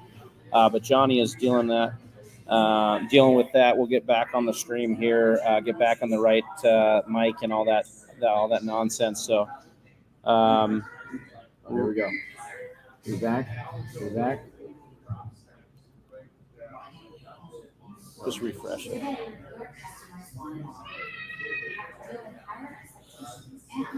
So line up those questions for week one action. Line up your questions for what's going on this week. And then we have Brendan, who I want to get answered once we get the mics working back and everything working correctly. But Brendan wants to know, he says, I also have some other people I've got on my bench. Javonte Williams, Melvin Gordon, Jamar Chase, Jerry Jeudy, Chase Edmonds, Tua, and Will Fuller. So I think maybe. Are we back? Let us know if you can hear us, Whisper Nation, if we're all good. Check the mic real quick. Check the mic. All right, we should be back. Apologies for all that. Huh? Okay, cool. Yeah, we should be good. All right, Johnny, you want to take this because Brendan was asking us if he's got some other people on his bench. He's got Javonte Williams, Melvin Gordon, Jamar Chase. We definitely suggest that you try and sell Melvin Gordon high. Like we were talking. I mean, honestly, I'm a big fan of get that Gibson deal done. Right. Okay, so here's what I'll say. Like there might I'm gonna let you take that. Melvin Gordon and Tua are a definite Melvin Gordon and Chase Edmonds are a definite interesting package that you might be able to sell high on both those guys. I mean, I do think Chase Edmonds is going to be a good RB2 for the remainder of the season. However, you might be able to sell really high on both those two guys right now in order to get some kind of deal done. So, again, hold on, sorry. I'm trying to look at who you were targeting. If you're really trying to target Gibson here, I think if you're really trying to target Gibson, I would be okay giving up Jamar Chase and Melvin Gordon as well if you need that. Will Fuller coming out of the suspension next week, so you'll be getting him back. Obviously, the Jerry Jeudy injury is never. That's not good information. A couple of weeks before he comes back, but I do think that if there's any position that you can easily stream on the waiver wire, it's going to be the wide receiver position. So, and you still have Deontay, I believe, is what. Let's see. He's saying you got a 10-team PPR. So his team is Christian McCaffrey, Josh Allen, Kyler Murray, DeAndre Swift, Robert Woods, Deontay Johnson, George Kittle and Tyler Boyd. Yeah, so I think you're fine with DeAndre Swift though. Like I wouldn't want you to trade away too much just in order to get, because do I think that Gibson has a high ceiling? I absolutely do. But at the same time, Swift does, with this outlook on how they played this game, and I'm not saying this is the game plan each and every single week, but I'm sure it's going to be pretty similar. And I do think both these running backs get a good amount of targets and carries, and I do think Swift is going to be an RB1. So you don't want to give up the boat. Dude, Tyson Williams just looks like a man among boys right now in this backfield. He is going to take this. He is going to take it. He's going to be a league winner. Calling that week 1. As long as he stays healthy. We already know that because you picked him up off waivers. Yeah. I mean, I was probably just rambling for the last 5 minutes, so I do apologize. No, I mean, Rendon let me know if Johnny answered. I'm sure he did. I'm sure he gave it. I would just say, to Johnny's point, you don't want to be selling too high on Swift right now either. Right. You'll want to sell on Melvin Gordon for sure, because he just has somebody behind him that's probably going to eventually get something going. And Latavius Murray just looks like he's running in concrete. Terrible, Kenny. But yeah, that's kind of what I'd be going with, Rendon. But also, just another point to what Rendon's talking about. When you have these questions, hit us up on Discord. I'm going to drop that link in the chat right now. Ask Whisper Nation, because they're in there trading and wheeling and dealing all the time. So they'll let you know what's going on. So join us over there. And just want to thank everybody in the chat right now. We've been streaming now for about an hour and a half. We're coming up on Appreciate you guys. Halftime. If you're new to the channel, hit subscribe. If you like what you're seeing, give us a like. Tell us where you're watching from. Where are you watching? What'd you do for week 1? And to Brett Johnson's point, who are you most surprised by after week 1? A couple of the healthy scratches were surprising. Zach Moss, Trey Sermon were healthy scratches. I will say I was surprised, obviously, by Zach Pascal scoring twice. We talked a little bit about. But, Johnny, did you have some big surprises before I jumped into some of my other ones? Yeah. So there were the really big one to me. Well, Christian Kirk having the 2 tutties. I definitely don't think that that's going to repeat. I wouldn't be rushing to the waiver wire to get him because I don't know. Are you okay? Well, I won't be. But does this say maybe hold on the Rondell Moore hype a little bit?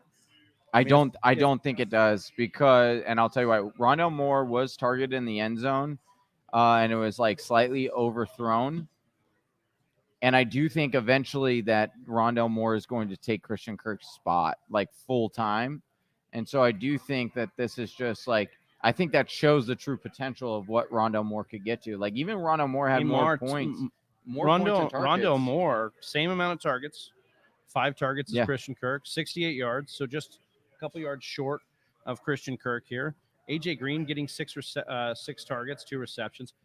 You saw DeAndre Hopkins 8 targets. Dude, DeAndre looks so good yesterday. I will tell you right now, we might have finally. This is what we talked about as one of our biggest questions coming into week 1, because since Kingsbury's been there, Johnny, it's been, what Rich Rebar has called the horizontal raid. Yeah. Where they are passing to the sidelines, they're passing to the backs, they're not going downfield, they're not taking shots. But now with this offense, we're seeing all these wide receivers get involved. You get a guy like Rondell Moore who can do some of both of what we're talking about here. This is a team that could be very, very good. Very explosive. Could change week to week as far as who's the secondary guy. I do think Hopkins. Something interesting to talk about here, though, the breakdown in running backs. Because James Conner, in a game they had handled, but James Conner out carrying Chase Edmonds 16-12, although Edmonds had all 100% of the running back targets of those. And I do think that, once again, if you look at the early part of this, now James Conner did get the goal line kind of carry, so we did kind of predict that. But it was much more of Edmonds within the middle of the field. This game got out of hand, but Edmonds is definitely the lead guy there. I just don't know what James Conner's upside is the problem. So I still do think ultimately like Chase Edmonds had a good game. I think he's going to be the safer guy week to week that you can rely on. And I got a really important question for Whisper Nation, and it has to do with our dinner. What? Our dinner. Oh, okay. We're thinking pizza. Okay. What toppings are we thinking? Because I'm just a basic pepperoni guy. I do like pepperoni. I love it. I do. I can't get enough. We got Rendon. Oh, coming in Rendon. over on Discord. Got to say what's up you. to Rendon. Appreciate you jumping in there, man. Shouting it out. Shouting out, Rendon. Appreciate you for jumping in the Discord. We got a minute and 13 before halftime here, and we have an offensive lineman down. Is he dead? What was your question that you were asking me? Toppings. Oh, yeah, toppings. Well, for the pizza. Toppings for pizza. Pepperoni for me. Or sauce. I could do it with added sausage, Okay, I guess. so we're impartial. Anything you don't like? I don't like pineapple on my pizza. I got to know what the chat thinks because I love pineapple on pizza. But pineapple is not supposed to be warm. That's fine. Pineapple is not supposed to be warm. You don't like it on a burger? No, absolutely not. You don't like it on a barbecue? I don't like it on pineapple upside down cake. What? I think really? I think it's disgusting on wow. But you give me fresh pineapple, I will eat it all. Point. I love pineapple, but not when it's warm. When it's warm, turns me on. That is an interesting point. I do want to bring up. You asked me about a guy who I wanted to bring up. I talked about Christian McCaffrey. My surprise. KJ Osborne. No, you can't steal mine, dude. Oh, that's who I had up. You saw then why did you even ask me? Why did you even ask me? You saw it, dude. No, but you're right. It is KJ Osborne. KJ One Osborne. of the biggest surprises of week one. You're spending how much WAB you spend on? You won't, dude. I'm not spending a lot. I'm not spending a lot on KJ Osborne because again, this is 9 targets. It was a weird game for Justin Jefferson. It was a weird game for Justin Jefferson for sure. We got dogs barking. Barking. That's how much they don't even think it's a legit thing. I mean, they're saying this is phony. 9 targets, 7 receptions, 76 yards. There's something to be said about Irv. Look, are they gonna let Cousins cook? A lot of people are gonna say, let Cousins cook. No, they're gonna say Irv Smith's out, so that's why all this target share is there, and that's why these things are happening.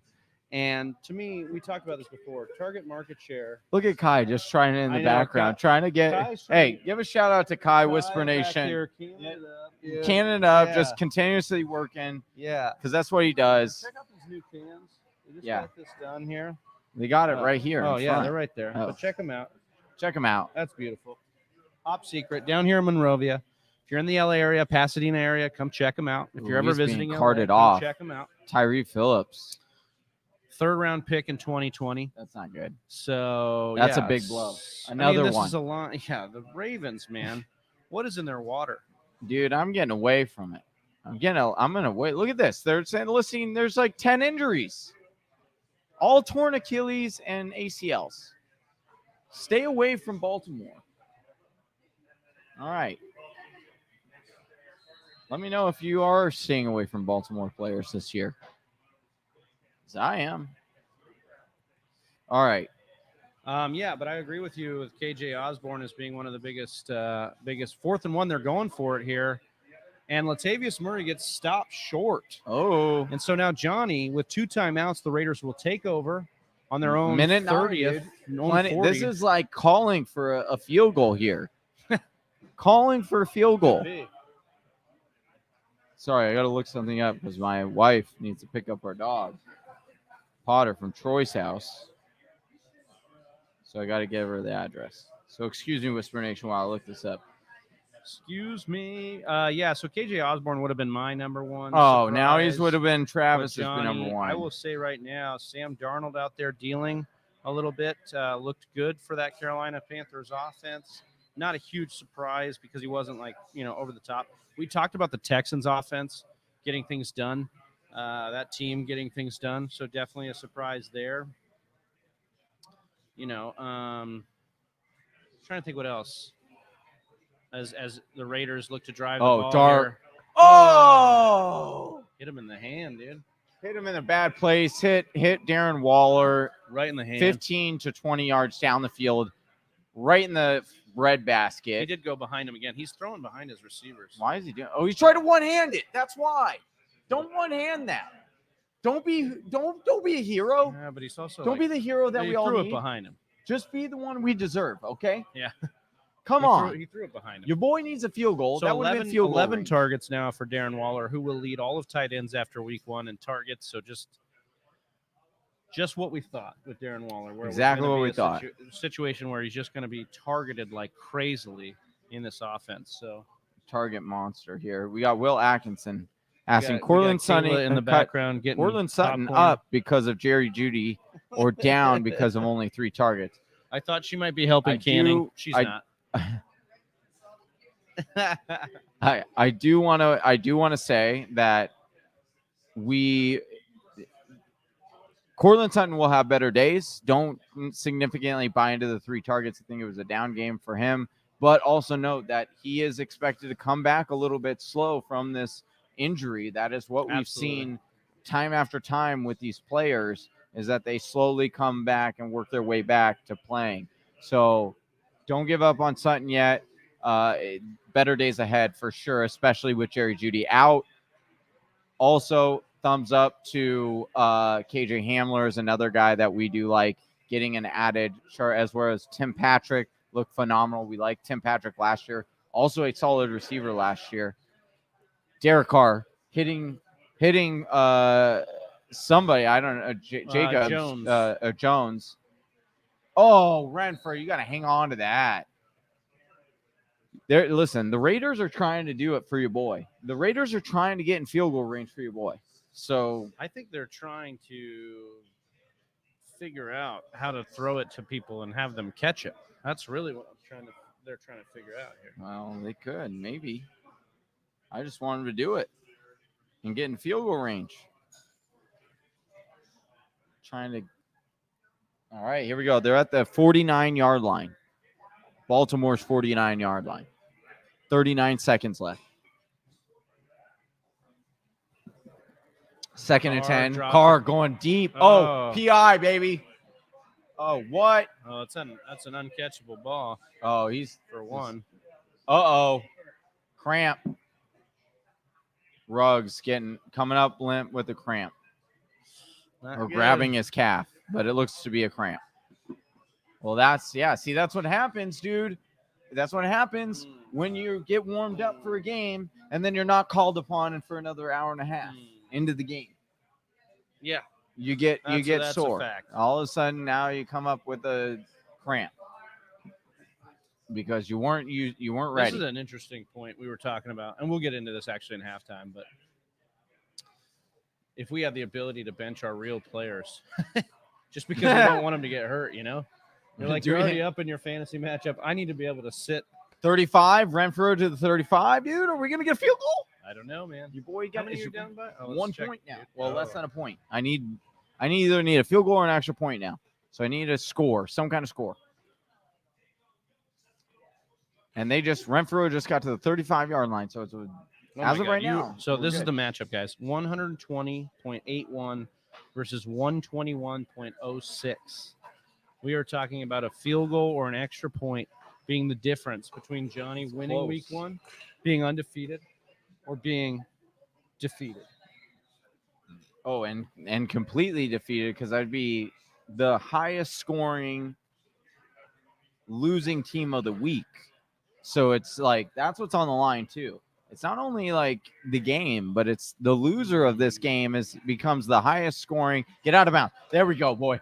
Oh, 22 seconds again to Renfro. Renfro, probably we need to be talking about him on the waiver wire, because he's looking to be getting all those Nelson Aguilar targets. I mean, this was a situation we kind of knew could happen. I just don't. Renfro, there's no upside in Hunter Renfro. I mean, is there? He's got. What does he got right now? Hold on, I'm trying to do too many things at once right now. I got it. I can look it up here. So he's got 6 targets, 4 catches, 26 yards. So again, so he's a Byron Pringle. Last year, even in PPR, last year in PPR, he was wide receiver 60. There is no real upside here for Renfro, in my opinion, until he starts running routes that get him down the field Oh, here we go. Brian Edwards, baby. Oh, it was to Edwards. That was to Edwards, but he went up for like a jump ball, and that was supposed to be a fade. I don't even know. That's all right. I like that 3rd and 3 here. Just don't turn over the ball. That's all I need. I just need a non-turnover. Once again, Johnny without a beard equals Hunter Renfrow. I just want everybody to know that. Oh, here we go. Okay, all right. Yeah. I joined 100%. Oh, yeah, appreciate it. We shout out Melvin Gordon and Chase Edmonds for CEH. I might do this deal. I'd do this deal. I think I would do this deal. I'm not even a huge CEH fan. No, but I just think the upside you could get from CEH, you consolidate the roster, you take the bet, Javonte. And you also take the bet that, through Waller's hands, but it's all right because it's a 4th and 3 and your boy needs this. Oh, no. No, don't do this to me. Don't do this. Oh, we're going to get a PI on the 1-yard line. Oh, we're going to get a PI on the 1-yard line, ladies and gentlemen. Here's the thing that I like about this. You're giving up Melvin Gordon and CEH. The value of the name. Like, I do believe in Chase Edmonds. But the fact is, like, people in general don't value Chase Edmonds to that, in which more people are, even if CEH starts to actually not be as productive as we expect, CEH is going to draw more value because people are going to continue to believe, like, oh, I'm just buying the dip on him. And so I like this deal, actually, Melvin Gordon and Chase Edmonds. Mr. Miyagi jumping in here saying, I just wanted to give an update. I got Hawkinson for T. Higgins. Trade accepted. Yes. Yeah, that's what I'm talking. Juicy. Beautiful. Juicy. Give me your take on Nelson Aguilar for New England rest of season worth a pickup. Mayers, no TD upside. I do think that there are better days ahead for Jacoby. Throw that. Throw it. Idiot. Timeout. How do you take that? Okay, sack? We're good. Yeah, that's fine, How dude. do you take that That's sack, good. man? Take the sack with 3 seconds to kick the field goal. That's what I want. Terrible stuff. I do think better days ahead for Jacoby, but again, I do think Nelson Aguilar is worth the dart throw if you have a spot on the waiver wire, because I had mentioned this, like, do I expect it to be Jacoby who gets the majority of those targets? I do, but there was also a reality and path that Nelson Aguilar was that guy and that they had paid him, so the money would indicate it should have been Nelson Aguilar. But again, I had just based off Daniel of what we Carlson misses this field goal, Johnny is going to lose his mind, dude. Hold on. Why you got to do that? And then my wife's calling me too right now. Go take it. All right. I got this. All right. I want to be live though if and when Carlson makes this When he misses field goal. Don't say that, dude. 34-yard attempt by Carlson for He's your not only boy. gonna lose Is his he mind, going to he'll win lose his his mind on matchup? me. Week one, he shoots. He scores. He scores. All right, week Johnny. 1 victory. Got it. Your boy got it. Let me know Whisper if you Nation. just won your matchup on that. We'll let Big Travie know, actually. I'll be right back. We've got Daniel Carlson who nails that field goal. We're going to halftime now. So just a reminder that, we do this every Monday. We're going to be doing this every single Monday, going live, doing the dang thing. We're going to be going over the weekly Monday Night Football matchup, talking about what we need in fantasy football, but also looking back. And that's what we're about to do here. So appreciate all of you guys watching and rocking with us. Make sure you're hitting that like button, hitting that subscribe. Mr. Miyagi with the congrats for Johnny. I'll make sure he knows this for you as he comes back into the lineup, or comes back into our lineup here. But yeah, let's go through some of these games. We'll just rattle off that what happened over the week. So we'll start with that Dallas Cowboys loss to the Tampa Bay Buccaneers on Thursday night, 31-29. We obviously saw great performances out of Dak Prescott. We saw great performances out of Amari Cooper, even CeeDee Lamb, who after a couple drops kind of got it going. So we saw that going down. Something to monitor here, Zeke's progress. This was a bad matchup. Do not panic yet. We got a lot of questions about what this could mean. Don't panic just yet. Got a situation on the Tampa Bay side of the football where this just looks like business as usual for Tom Brady, for the offense, for all of this stuff. We're going to rock with Tom Brady. 4 touchdowns in this game. Obviously, that backfield looking to be a bit of a mess. Ronald Jones got the start, but then fumbled, got out of the lineup there. We saw Leonard Fournette get in, caused an interception, so to speak. So we've got situations like that progressing. Antonio Brown, 7 targets. Okay, Chris Godwin, 14 targets in that game. So something to monitor there is Mike Evans, only 6 targets, 3 receptions. Just did not look great. I'm not panicking yet on Mike Evans. This seemed to be a game where he was just kind of odd man out, but will that be the case all year long? I don't think so. The talent's just there. Philly versus Atlanta. This was supposed to be a shootout. Really, only Philly got that memo. We had the Philadelphia Eagles. We talked about Jalen Hurts scoring about 34 points in 6-point passing touchdown leagues. You love to see that. Miles Sanders was another one I couldn't get warmed up on during the offseason, but he's definitely come on strong here. 15 carries, really 5 targets, though, 4 receptions for 39 yards. 5 targets for a rushing quarterback to his running back. We love to see that. Kenneth Gainwell got 9 carries, nothing crazy there. Devonta Smith, though, 8 targets, 6 receptions, 71 yards and a touchdown. Devonta Smith looking like that first-round pick that they wanted when they took Jalen Reagor last year. Dallas Goedert, 5 receptions, led all tight ends, 42 yards and a touchdown. That's what you wanted out of a tight end. You drafted him early enough. It looks like he might be okay for you here. Keep rolling with Goddard for now. On the Atlanta side of the ball, we talked about this in the offseason.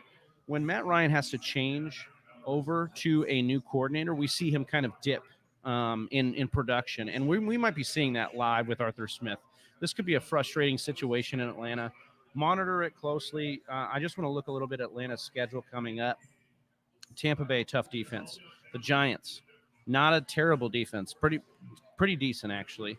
Washington, tough defense. Then the Jets, then a bye. So this is looking a little bit shaky for Atlanta to start.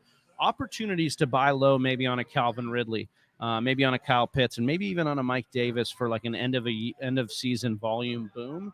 That would be something to monitor closely there. We look at situations with in the rest of that team, and not something we're really investing in heavily just yet. So just monitor Atlanta. Pittsburgh played the Buffalo Bills. They got the win, 23-16, kind of in a ho-hum game here. Ben Roethlisberger not looking great. Only completed 18 of his 32 attempts. Had 188 yards and a touchdown. Najee Harris, man, volume, fantastic. I mean, not fantastic, but as far as versus the other running backs, got it all. 16 carries, 3 targets, only caught 1 of them, but he had less than 50 yards total. And that is just not something we love. It was a terrible matchup. We look at Najee Harris's future here. Don't panic just yet. Vegas, the Bengals, the Packers over his next 3. Those are great run defenses to target. Definitely something you're going to be interested in for Najee Harris. Better days ahead there. Want to look at the wide receivers here. Deontay Johnson led him 10 targets. Juju then 8 receptions, led them all in receiving yards with 52, or 8 targets on. So 8 targets was second. He led them all with 52 yards. And then Claypool with the big plays, 3 of 5, 45 yards. He had 1 carry for 25 yards. So he's definitely the electric guy, but this offense will face better or easier defenses down the road. I just said it. Vegas, Cincinnati, Green Bay. Hang tight on your wide receivers. Don't panic just yet. On the Buffalo side of the ball, Josh Allen just breaking under 20 points in 6-point touchdown leagues. 51 passing attempts. We know they're not going to run the football quite a bit. We knew that coming in, but Josh Allen is a guy that definitely is going to continue to pass the ball. Devin Singletary running the football, 11 carries with, obviously we talked about that Zach Moss late inactive, that late scratch. Devin Singletary, 72 yards, 3 out of 5 targets for 8 yards receiving. Not something we love too much. But yeah, just some things to look out here. Obviously, Gabe Davis is going to make the waiver wire. I'll call him. We got Stephon Diggs with 14 targets, only caught 9 of them for 69 yards. Nice. Emmanuel Sanders, 8 targets. Cole Beasley, 13 targets. So again, the Buffalo Bills threw 51 times. So it's a situation where the Bills threw a ton. They're not going to be running a ton. We know that. But there's situations here where we want to get invested in this passing offense. And I think it starts and ends at the wide receivers. I don't think Dawson Knox is a thing. I don't think I want much of, Emmanuel Sanders, even though he might be coming back here. I'm looking at this wide receiving core, and I just want to see a little bit more. It could change from week to week. Moving on, we had the Carolina Panthers hosting the New York Jets. And Johnny, this was one where we wanted to see, Sam Darnold get back into the mix here, and he did. And Christian McCaffrey really got right back into his workflow. 21 carries, 98 yards, 9 of 9 receiving for 89 yards. I mean, he was the Carolina Panthers on this day. And we did project Christian McCaffrey to continue that workload, even though Sam Darnold isn't known for necessarily checking down to running backs. We did know and notice during the preseason he was checking down a lot when he was in to Chuba, and so we were like, okay, we need to check that off of our box per se, and say, okay, yeah, like he's going to continue to get that workload, because there was some concern there, and there was concern about his usage and workload of 21 carries, and whether or not they were going to continue that with him coming off of last year not being with them. And he's right back to, we talk about this breakdown, right? You've got the workhorse running back, you've got the bell cow running back, and what is the difference between the two? And then like the RBBCs, right? And then you could even throw like lead back in there, right? As like the different tiers of kind of breakdown. And Christian McCaffrey is in one of those highest tiers of what I would consider a bell cow running back, in that he is going to get 90% of the total touches for his running back backfield. And I don't think that's stopping. I mean, clearly it's not stopping, right? Not yet, no. Not yet. And so I think it's thumbs up for CMC. I think what you saw what you wanted to see from him, right? And I think what we also may have seen was the switch back for this offense into the old days of DJ Moore, where DJ Moore is going to be your possession receiver. You're going to be your guy to get the targets. And then Robbie Anderson flipped back to this deep threat. 1 reception, 57 yards, and a touchdown for Robbie. DJ Moore, 6 of 8 for 80 yards. This looks to be like what they're going to do in Carolina, maybe. And here's what I got to say. I would sell high right now on Robbie Anderson, because I know it sounds wild, right? Robbie Anderson having the best day of all the receivers, so why would you sell him high? Well, and the fact is he got 1 for 3 targets, Travis, for what is quote-unquote projected to be the number 1 wide receiver. We had our doubts as to whether, or at least I did, right, as to whether Robbie Anderson could be that number 1. And the target market share points at that, right? DJ Moore getting 8 targets. You had Terrence Marshall getting 6, but only coming down with 3. And then you only had Robbie Anderson get 3 targets, came down with 1 and salvaged the day with the long bomb, 60-yard for tutty. And so, yeah, I would say sell Robbie Anderson right now at peak value if you can, because people are going to look at that. They're not going to look at the targets. They're not going to say, oh, he only had 3 targets. He was the 3rd. And now they're going to look at that and say, oh, he was the number 1. Touchdown. Who? Yeah, they're going to say, look at that touchdown. Yeah.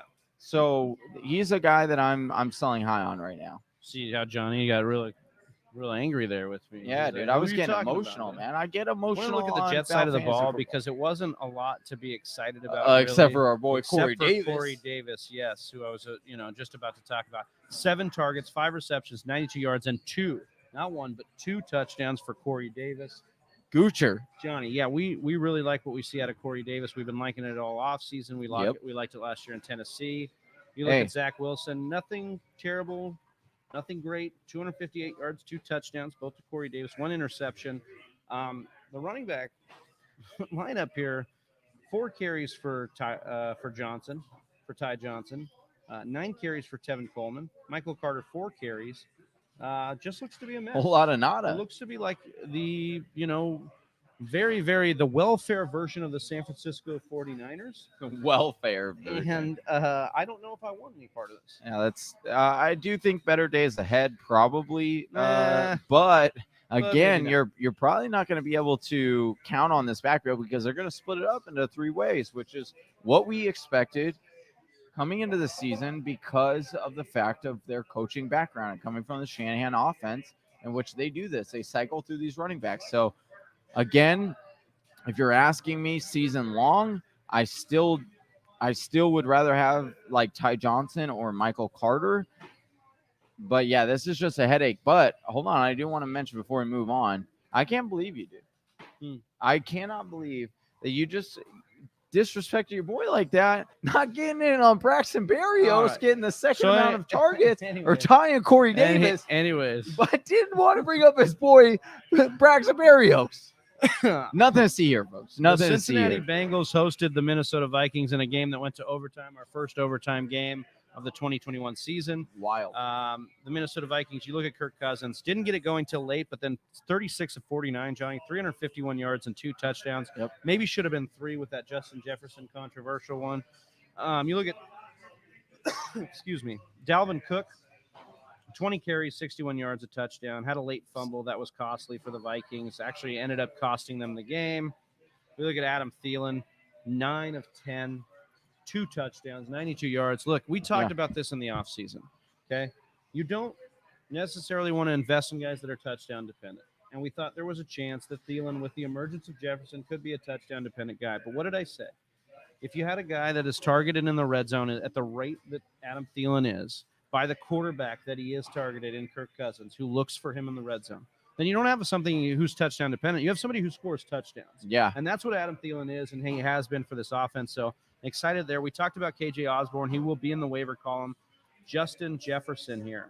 Are you putting – go ahead.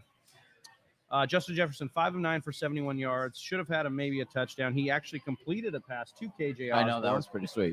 Pretty wild pass there. But, what's your takeaway here from the Minnesota Vikings offense? Quick, one-line takeaway here for the Vikings offense.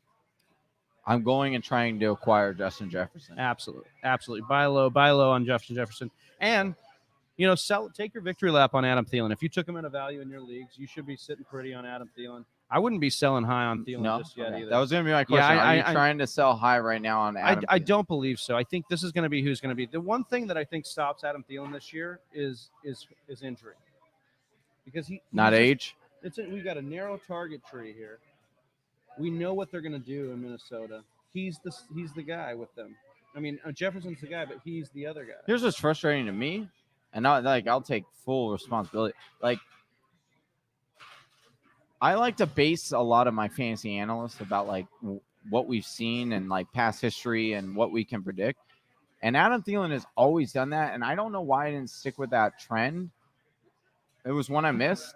I should have had more Adam Thielen for sure, because this is, like you said, this is what he does. He just scores touchdowns. Mr. Miyagi, give me credit. He caught 9 of them for 69 yards. Nice. Yeah, I'm dying. Yep. Yeah, that's what love Mr. Miyagi. All right, so we are back, guys. We'll continue the breakdown of Week 1's action later on. We're back in the action here. Baltimore leading 14-10. We just started the third quarter, and the Ravens have the ball, 1st and 10. Let's do this, man. All right, guys. If you are buying low on Jefferson, Mr. Miyagi says, give me some hope for Ridley rest of the season. It's really simple, Mr. Miyagi. Target share. He is going to be a guy that's heavily targeted in this offense. Whether or not they're going to be able to get the offense going is the other question. This is a bad game for them. It's a first-time head coach. And remember, Arthur Smith wasn't this touted play caller.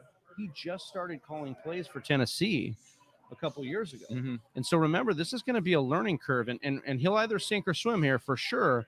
But I think the hope for Ridley is just a massive amount of targets in an offense that's going to need to throw to keep up in a lot of games this year. I mean, yeah, there's a lot of pointing, obviously don't try to trade him now because it's definitely a low point. But again, and this is what I was breaking down in the preseason, was just when Lamar going deep, way overthrown Duvernay. Yeah.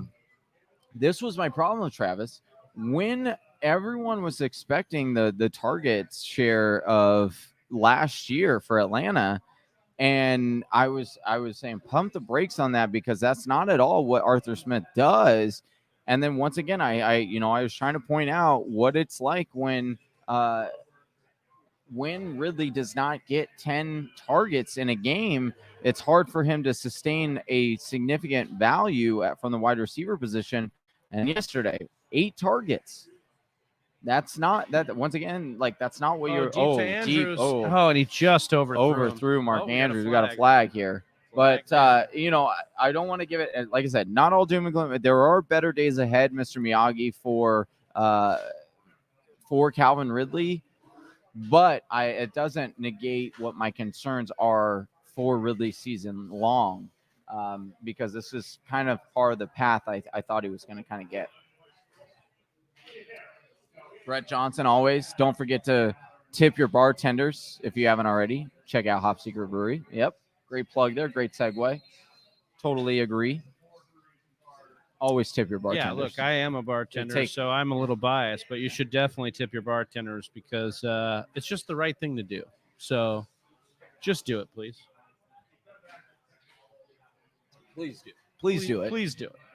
All right, we got a 1st and 10 here. After the defensive Williams. illegal hands to the face. Hollywood Brown looking solid. Hope he can stay healthy, Brett Johnson says. Yeah, I mean, look, this is what I was talking about with Johnny. The lack of weapons around Baltimore, the fact that there's familiarity for Marquise Brown right now. 4 of 4 in the first half, 52 yards and a touchdown. Yeah, we like that so far for Marquise Brown. We'll see if that can continue. Right now, he's tied with Sammy for the most targets on the team and Mark Andrews. So we'll just see how that goes. We'll see how that plays out for the rest of this game. We appreciate all 13 of you right now joining us in the stream. Hit that like. Hit that subscribe if you're new to our channel. Trying to get to 2K. Really close. And let us know in the comments and we'll give you a shout out. Let us know also if you're joining us right now what you need. Shout out to Grayson right here behind us. Yeah, Grayson. Kai's little brother helping out at the brewery over here. Doesn't even know that he's on YouTube right now being streamed in front of you. Yeah. So shout out to Grayson. We don't even know his Twitter handle. Yeah. But it doesn't matter. It does not matter. Your boy getting what he needed right before half to get that that week 1 victory. So that feels good. I'm glad I don't have to sweat out the second half because I was getting a little. Maybe they'll get him in on a trickery fumble. I don't know. 3rd and 6. Lamar throwing it to the dirt. He got throwing it to the dirt here. Are you guys a $2 tip per drink or a $1 tip per drink? This is a great question. I usually do $1 because a drink is usually $6. 20% is what you want to tip here. Yeah. So just try and be within that realm. Yeah. Whatever you want to do. And 20% is good for your bartenders because in most states, because we're making tips, they're taxing us on what they believe we should make and not what we actually made. So please make sure you're tipping 20% if you can. Also, an easy reference on how to figure this out. Usually, it's either you could just double the tax, whatever the tax is on your bill. Look, Travis isn't even listening, but I could teach him a thing or two. I know this trick. You double the tax on the sales bill, or you just do $2 per $10 you spend. There you go. It's easy. It makes it easy for math. Then Brett Johnson. Oh, you double clicked it. Brett Johnson coming in $1 for beer, $2 for handmade cocktail. Yeah, I do. mean, that's fine. That's fair. Travis would accept that. Yeah, unless your cocktails are $9 and then you got an $18 bill and you're only tipping, in that case, only tipping $4. That's pretty good, though. I take that. So actually, Brett Johnson's right. So. Look at that. Life lessons in this live stream, which we've been streaming for 2 hours already. It's been a good 2 hours. Quick 2 hours, Travis. First ever Monday. Yeah, quickly. Okay, go ahead. During this commercial, what we'll do for commercials is try and roll through the rest of the lineups. Oh, I like this. I like this plan. So Joe Burrow and the Cincinnati Bengals, that's where we left off. 261 yards, 2 touchdowns, 1 touchdown each to T. Higgins and also to Jamar Chase. Guys, Jamar Chase having trouble catching. 5 of 7 for 101 yards and a touchdown. Had a great touchdown in this game that looked good. Looks like he didn't need help looking at that stripe this week. T. Higgins, who Mr. Miyagi just successfully traded for T.J. Hawkinson. I could not be happier Dude, for that was highlight of the night. Yeah, for my guy, Mr. Miyagi. But I'm worried about Tyler Boyd here. And I'll just say that I think Tyler Boyd, I think is a value. I think you can stick. He's fine, but he's not a guy that in these game scripts. You look at the Bengals. They only threw 27 times. Yeah. Okay. Burrow in games that last year was averaging 40 attempts. You know what we saw in this game? Joe Mixon. Yeah. 29 carries, 127 yards and a touchdown, 4 of 4 for 23 yards. More importantly, well, that's pretty important. I'm not going to lie. That's majorly important. No Chris Evans. No Chris Evans, which is who we were definitely afraid of. We were just kind of cautious. Mm-hmm. So now Derek Carr gets the ball back. His team down by 4 points. We got a situation here where Carr kind of settled into a groove at the end of that first half there. So, yeah, we'll figure out what happens there. Mr. Miyagi says, cheers, fellas. Appreciate the support. We appreciate you. Appreciate you, man. Josh Jacobs with the run here. Josh Jacobs being interesting this week. This week.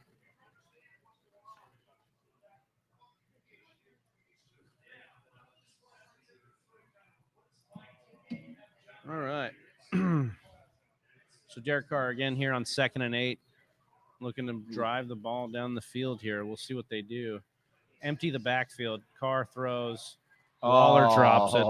Hit Waller right in the bread basket, dude. Is there anything more Raiders than Darren Waller dropping a wide open pass right there? I don't think so.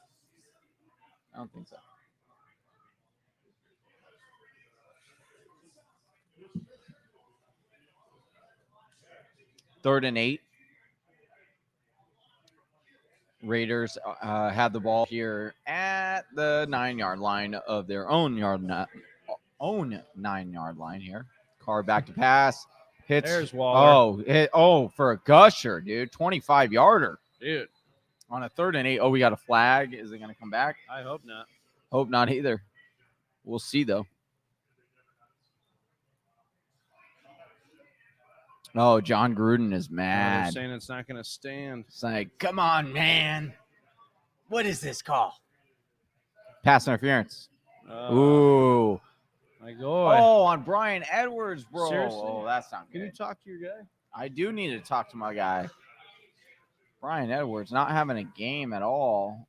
Being locked up right now. Oh, come on. That was a bad call. We've got 12 of you guys watching Monday Night Football with us. We appreciate you, Whisper Nation. We're out here at Hop Secret Brewing Company over in Monrovia. If you're in the greater LA area, make sure you come on by and say hi. If you are in the LA area and you like good beer, make sure you go over to Monrovia and check out Hop Secret. They got some great beers over here, and they're hosting us tonight. Good friends of ours. And we got a 3rd and 12 for the Raiders here, backed up on their own goal line, essentially. Mm-hmm. At least that's where Carr is in the shotgun position right now. Surveys the field. Oh, he's clapping. And we've got a false start. Ooh, not good, not good. Oh, John Gruden's like, come on, man. I need to get better at my John Gruden. Man, you know, the Raiders had a perfect golden opportunity here. They got the ball back, and they were nothing more like the Raiders than the tuck rule in the snow. Yeah, I definitely agree with that. Oh, man. Oh, he's mad. He's fuming. Oh, we got an inside run it. Yeah, they're like, screw this. We're tired of this. All right, we got a 2-yard run, maybe a yard run. They hate that they ran it. Yeah, they were mad. The fans booing right now.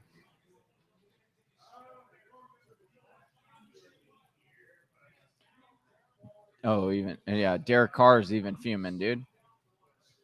Derek Carr's even fuming. All right, what do we got? So here's what I need, guys. What do you need? I am down by just a bit outside. Just under 11. So I need about 10 points from Lamar. Need about a little bit over 10. Whoa.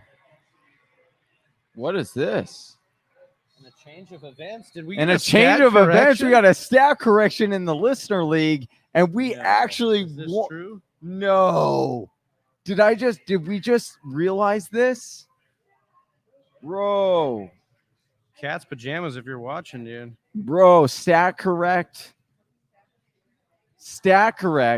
Oh my gosh, we gotta share this screen. So right now, I'm gonna share this screen right now. This is why I just looked at, because I was gonna double check. I looked earlier and we weren't. Oh my goodness! We were losing because of the Bears situation last night. They came back and won it, but oh my goodness, we were losing to Cat's Pajamas in the listener league. When we checked earlier today, we are now winning 142. Look at this. We can't even make this up. 142.44 to 142.06. What is? Look at this. That's a situation that is. We went to bed last night. We arrived at the brewery today. with an L. Week Dude. 1. And we get a stat correction to win 142.44 to 142.06. Win by 0.36. This does not get better than this, guys. This is wild. Literally, you're getting a live reaction because we had no idea. No idea. What was changed? I'm trying to look. Bears defense, not a good defense to start. Yeah, Mr. Miyagi saying he is going to be pissed. Shout out to the Cats Pajamas, good chat guy, and on the live show. Yeah. Cats Pajamas, we love. Big love for Cats Pajamas. Big love, but I'll tell you what is big love. Getting a stat correction for a W. Hey, we'll take it, dude. Technicality or not. Wow. Look at that. And here we go. I told him we'll bring this one up on there right here. Your boy getting the W. 124 to 121. Getting that W. Needed it. Yeah, Kelsey with a big day. So again, I just need. All right. I'm losing 102.08. Where's yours? Hold on. I'm going to go Here, yours. I think I can. Can we get share yours? it here? Can we get yours? No, this is different. Oh, it's a different league. Yeah, So ESPN. Yeah, ESPN league. So not the same league. Here, let me see if I can't get in here and share the screen for a second. That was wild. If TCP joins, he's gonna be. It's probably why he's not in here right now. Oh, I would. Yeah, I could imagine. Because he had commented earlier, and wow. Let me see here.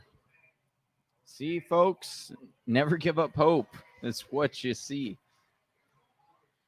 All right, so this is what I'm dealing with, guys. Ooh. So I've got 102.08, and I'm up and I'm down. I got Lamar Jackson rocking here. Ooh, Can I do it? You need some stuff to happen. I need Lamar to get a little tutty here. You need a touchdown here, Maybe sure. some rushing yard. I'm just saying, good luck for always his brother's misfortune. Batman versus Superman. All right, Lamar back on a 2nd and 10. Running Dancing the ball. around. Oh, there we go. Oh, there he goes. That. Oh, okay. Ooh. Got those wheels. Pick up 11 from Lamar. Oh, we've got some. Let me You see better these. win. We got an entry. Invalidated. Invalid. I know you went. We know you went to the local. We know you went to the local Home Depot or Home. What is that? You bought. Yeah, you bought your own. What's like raffle tickets? Yeah. Ace Hardware. Ace Hardware. That's right. Oh, we got Slim Reaper coming in here. What's in? What's good? We're getting called out by Death by Rona in the chat. Oh. Breaking again. Oh. Latavius getting a carry. Gain of 6. This is wild. Yeah, of course. Death by Rona coming in here.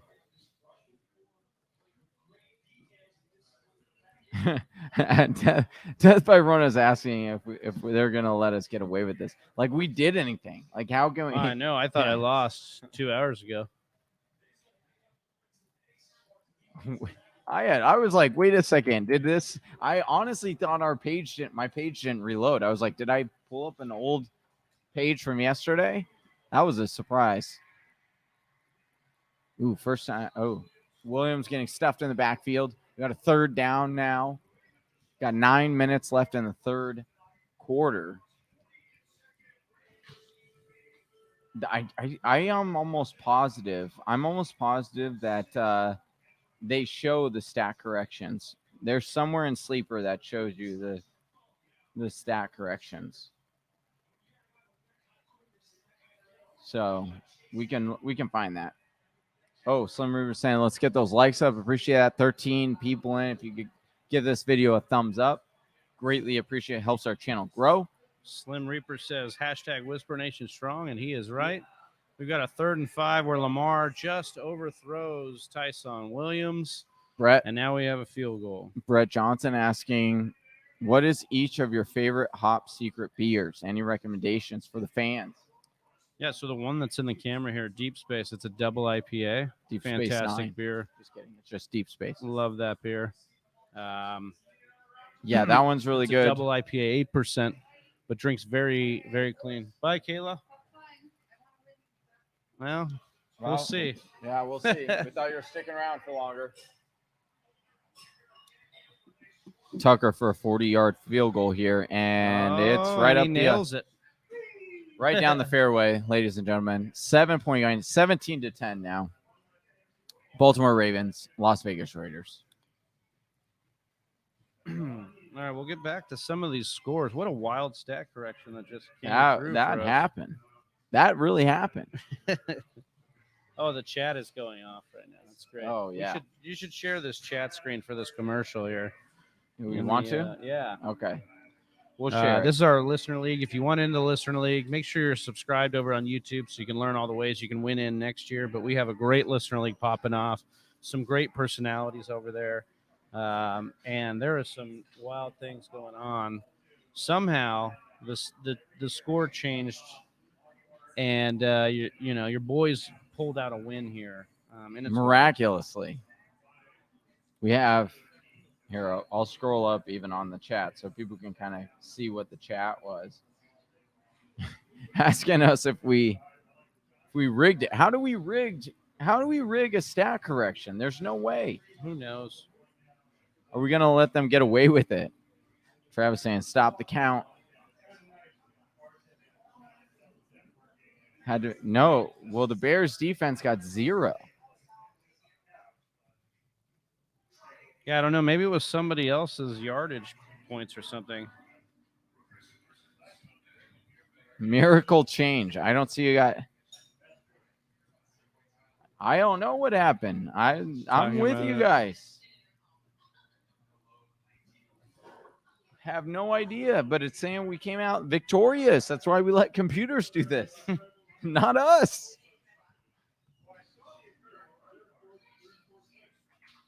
I have no clue.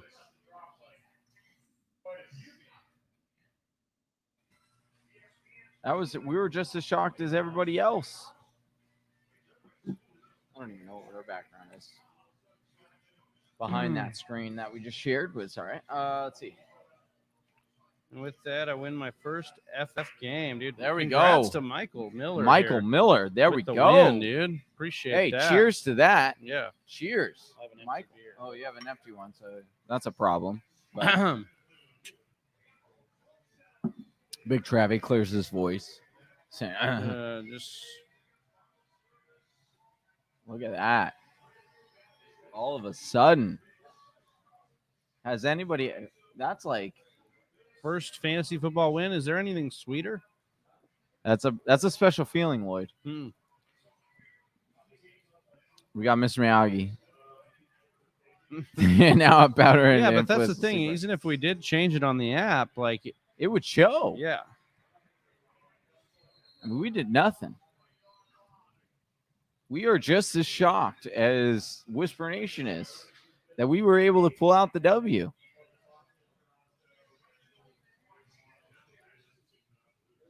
Oh. Yeah, you're saying Death by Rona is saying I thought Henderson had 23, which was the 2-point conversion recorded, which was probably I think that was it because before Hawk had 23. So it had to be the 2-point conversion. That's what it was. That was for sure what it was. Because Hawkinson definitely, I was looking at it today where Carr getting some. He's running into the. I don't even know. I don't even know what he was running into, but wild, dude. We just pulled out a W.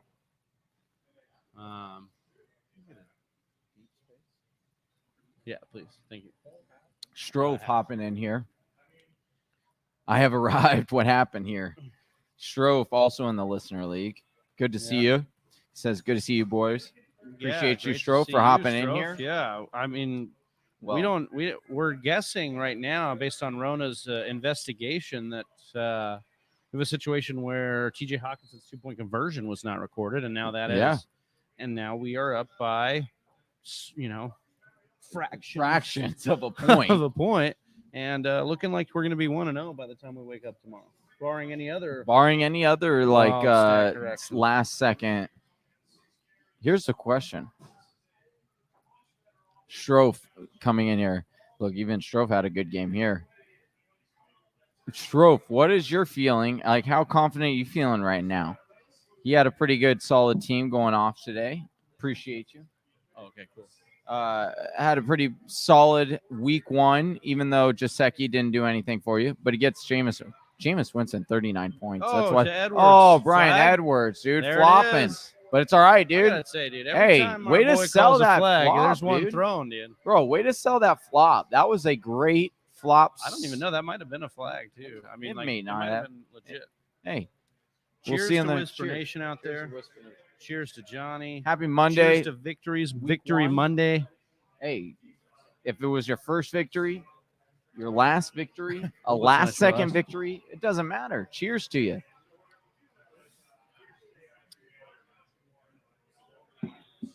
Dude, this is wild. What a night. What a night. This is it. Week 1, the first Monday Night Football live fantasy football reaction show. What we're trying to do here is reacting live to scores and updates in your lineups. As we just reacted to the Listener League stat correction update, we'll be Thought we lost. reacting to everything that's going on here. Jacobs with a 9-yard run, but a flag. We appreciate everybody here in the chat. And he says, Strofe says, Rona would be the one to investigate this. Co-commish by self-appointment. That is not a lie. Yeah. But we love Scott. We love him. He's a big Patreon subscriber. And just a reminder to everyone, if you're looking for a way to support the brand further, you can come over to patreon.com and support us over there. Search the Fantasy Whispers. Join the nation today. We do a lot of exclusive content for you guys. We do giveaways monthly on signed NFL jerseys. Just got a new batch of those in. Excited to see we got a mystery box. Mystery box. Excited to see what those are going to be, and we'll be able to give those away for, Patreon subscribers. So make sure you're over there. I'm going to drop that link now.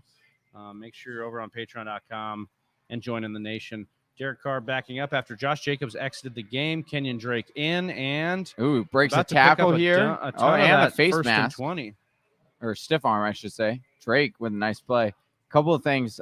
Jason Barrett, cornerback for the 49ers, out for the season with a torn ACL. That's significant. That defense was looking really good.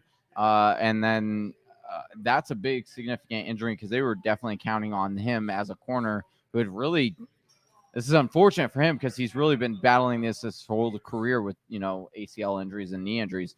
So that's unfortunate, but significant news for that defense. Also, they just flashed up as well.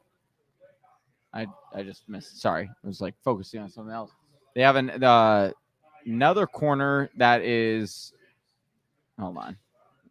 Well, Strofe coming in here Humphreys. says, Jameis killed the Packers, won me week 1.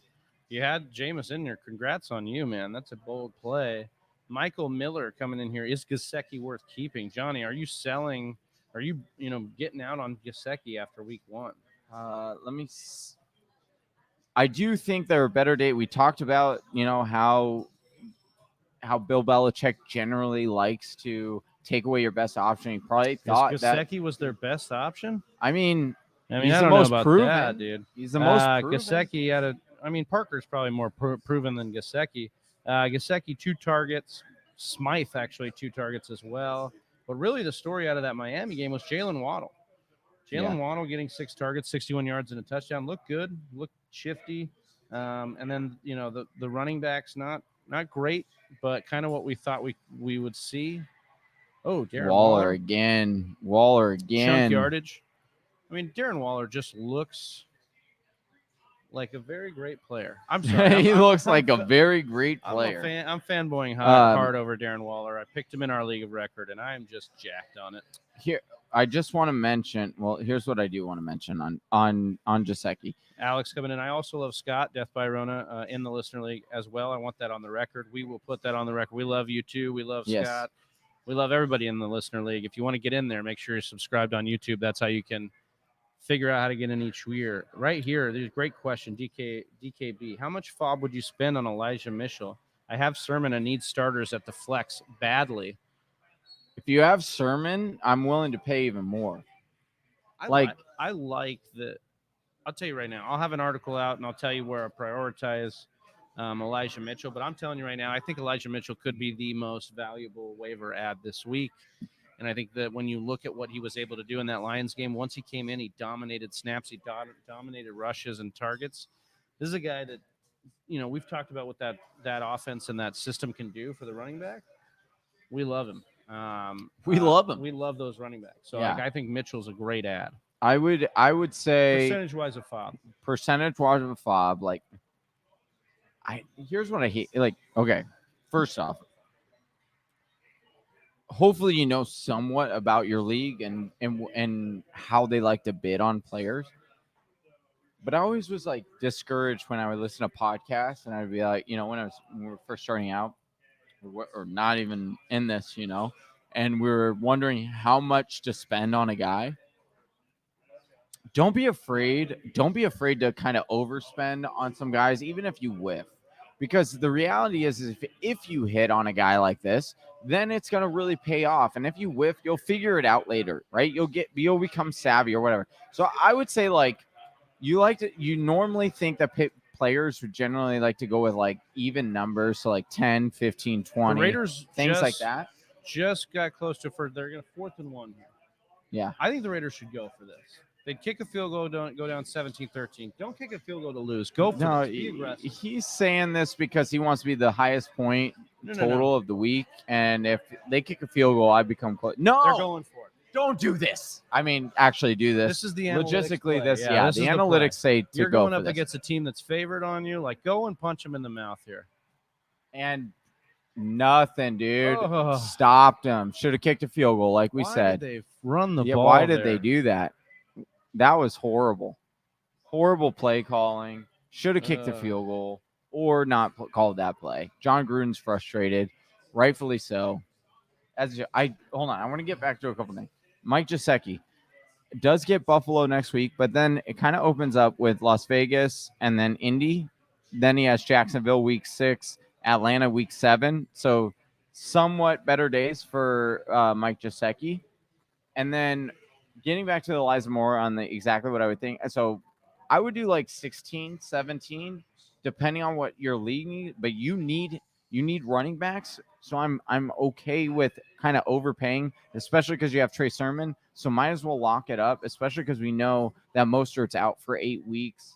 We know he can't really stay healthy. We don't like saying players are injury prone, but let's face it, like we knew this was coming. It was just a matter of time. So I'm fine with spending like 16 on him. I'd even go up to 20%. I think 20%. I just don't know if you're going to need to, because most people are probably going to presume that Trey Sermon's going to come back. He's going to get this. And so I don't want to chase. You know what this reminds me of is when we drafted Sermon and Mostert, we were investing in one or the other, most likely. You're either investing in Mostert or you're investing in Sermon. I think you can do the same thing here. I think if you have Sermon, believe in Sermon, invest in something else. If you don't have Sermon and you're looking for a piece of this backfield, go and invest in Elijah Mitchell, because I think that's the answer here, is that you want to get a piece of this backfield. I don't mind the play to kind of lock up Sermon, but why was Sermon inactive? They said it was a numbers game. They said it was right. They said he doesn't play special teams. Yeah, but it makes sense. It does make sense. I don't know. It seems a little funky. Hold on, I'll tell you why it makes sense. It makes sense because you have Hasty, you got Elijah Mitchell. With both those guys playing special teams, that's what you want. So in this case, when it was like, Mostert went down, they have guys to fill in that role.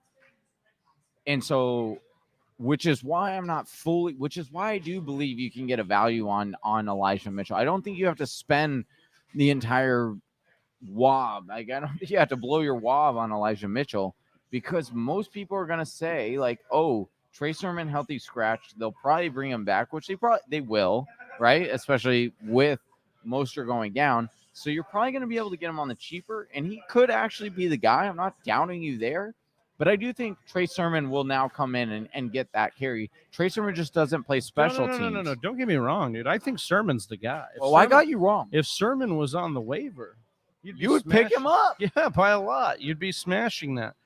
I just think that you need to invest. I was picking on a You draft. need to invest. There's probably no guy on the waiver right now with more upside than Elijah Mitchell. All right. I agree. DKB said, okay, thanks, guys. Last year, we got Lamar scrambling around here for about 13 yards. He said, yeah, last year I was too conservative with bidding and ended up with like 65. Yeah, so that's what I'm saying. Like, here's the other part of it. That's what I'm saying. You could tell these people to be conservative, and then they could end up not with their guy. Two things, right? Most people are in fantasy football in the first few weeks. So in the second half of weeks, you're not competing with so many people because a lot of your league has given up. We've given up hope. They're 0-3, 0-4, 1-3, whatever, right? So they've given up hope. So later on, you don't need as much because you're not bidding against as high as or as many people. The second thing is what you find is the most of the season long kind of guys that will help you win a league come within the first 3 weeks. So spending up in the first coming weeks with guys that have high potential to win you your league is worth it. Because even if you whiff, whatever, like you said, you had a bunch of fob left over. So it's not like, like you could just budget later on. And instead of, maybe there's a wide receiver or something you like, but later on you're just like, well, I'll just spend less and maybe you'll end up getting him. It's a little bit more the luck of a draw, but you know what I'm saying? Like, it's worth it to spend up in the beginning because it might be that guy. And thanks again for you guys watching. We've got about 15 of you out here and on the chat. Make sure you hit that like button, hit that subscribe, and join us as we're doing this every single Monday night. We're going live, discussing the Monday Night Football game, looking at the games before, and just talking fantasy football matchups and what we need. Alex coming in. I missed which brewery you guys are at. Hop Secret Brewing in Monrovia, California. It's in the greater LA area next to Pasadena. If you're ever in the LA area visiting, make sure you come check it out. Great place, great beer, great people. Yeah, usually great music going. Right now they're letting us kind of take over and do the thing, but we've got some people going on in the background, and we got people signing up for the raffle, giving away some great prizes, and we can't wait to give those away once this game concludes. We're in the third quarter, about to be the end of the third quarter here. Lamar Jackson, the Ravens driving here. It's 17-10 Baltimore. And we'll see how they attack this Raiders defense. Right now? What do you need in this? Still need about 10. Still need 10. Ooh, oh. Marquise with a nice one-handed falling down grab. That looked like it hurt. It was a cruncher. That looked like it hurt. What a catch, though. For a 6-yard update gain. On that scoring. I need about 8 points. 8 points. Flash this on the screen here. Show the listeners what I need out of Lamar Jackson. Do Chrome tab here. Oh, you're sharing it. So we'll update it live here. See if Travi can pull this home. I'd love a touchdown right here. Would kind of do it. Oh, he was cranking it, and we got a sack. Bro, he was cranking that back, dude. Crank that Soldier Boy. Crank that Soldier Boy, dude. 4th down now. We're going to get a Tucker field goal. Soldier Boy told him, huh? Crank that. Ooh. I got my dad texting me. You need a haircut and a shave in the middle of the show. Look, Dad, I like this. I'm rocking it. Appreciate you tuning in. Look at, we're over in the Discord chat. Rendon joined. Thanks for joining, Rendon. Yeah, appreciate that. But Pete, he lists off his team, and he's asking for some trade advice, any suggestion. And Pizza Belly goes, how did you get CMC, Murray, Josh Allen, and Kittle in a Superflex league? That's 3 of top 5 players and a 3rd-round tight end. Dude was dealing. Conspiracy. Dude. He was dealing. Conspiracy, just like us winning. Just like rats on the moon. Conspiracy. No, it's Mars. It's Mars, but whatever, dude. Conspiracy. All about it. All right, dude. Big Travi, who's your number 1 waiver wire pickup going to be? Elijah Mitchell, man. Is it? Yeah. And I think, it does make sense. I think that's going to be the one. I think Jameis Winston's going to be another popular one for me, just as far as upside in the offense and what we can do. I do think, dude, I'm not gonna lie. I think Sean Payton fixed him. I mean, we'll see. I think that corrective eye surgery also fixed him. If I'm being honest, but I do think that Jameis in that offense, I do think he's gonna succeed. I don't know. Definitely do that. We'll just talk quickly about the rest of the games here. Yeah. Cincinnati, we didn't really touch on too much other than Joe Mixon dominating and doing what we thought it was possible. Bell cow, and biggest thing for me was 4 receptions on 4 targets, no Chris Evans. So we talked a little bit about that. We'll get into this other game since we're talking Elijah Mitchell. San Francisco went to Detroit, beat them 41-33. You look at Jimmy G, played fine enough. He's not going to lose this job after this week. No. Elijah Mitchell, 19 carries, Johnny, 104 yards and a touchdown. That's what you like to see from a guy. You look at JaMychal Hasty, 1 of 1 receiving, so only 1 target to the backs other than the fullback here. And he scored it. JaMychal Hasty got a touchdown. Yeah. He scored 1 carry, 3 yards. I mean, I'm not running to pick up Hasty. No, I'm not. I'm just saying that's how good this system is. Yes. Is that you can get can get 2 carries, bro. You get 2 total touches and score a tutty. Like, you can put Big Travie or me behind that line in that system, and we're probably going to score a tutty, like, if you bet on us. I like what we saw out of Deebo Samuel. 12 targets, Johnny, who we know he had a rapport with Jimmy G, but this was established here. 12 targets, 9 receptions, 189 yards, a touchdown. He did have a late fumble. Here's the deal. Ayuk, whatever is going on, Deebo Samuel is about to be the main beneficiary for however long that is. I love Deebo Samuel right now, and I think we were maybe a little bit wrong about what could happen in this offense, and Deebo becoming kind of this thing for them. I mean, certainly, we always thought this could be a path. Like, he always had a path. The thing is I don't know how much you can trust it. Because, okay, if Ayuk is really, struggling as much as now beat reporters are out of nowhere, all of a sudden beat reporters are saying, oh, he was struggling, like we could be related to the X, Y, and Z. If that's the case, then yeah, Deebo is going to be a great pickup. He's going to be a great play because what did we discover? When Ayuk is not in the lineup, then Deebo ends up being a top 20 wide receiver. But when Ayuk is in the lineup, Ayuk is the number 1. And so I almost want to say, like, this is a major buy low lineup in Ayuk, because I honestly thought this was kind of going to be, I thought Ayuk's outcome was going to be what Deebo had. I genuinely feel that. And I am very surprised that all of a sudden out of nowhere, Derek Carr doesn't know how to fucking. I know it's not happening. It's not a good sight. I genuinely believe that this might be a wonderful, wonderful, wonderful buy low opportunity for Brandon Ayuk that might not present itself for the rest of the season because he didn't get any looks. And and he's a better wide receiver than that. Yeah, I will see. I mean, this is a situation in San Francisco where we were wondering what could happen with Ayuk and what could happen with Deebo and what could happen with Kittle when they were all together.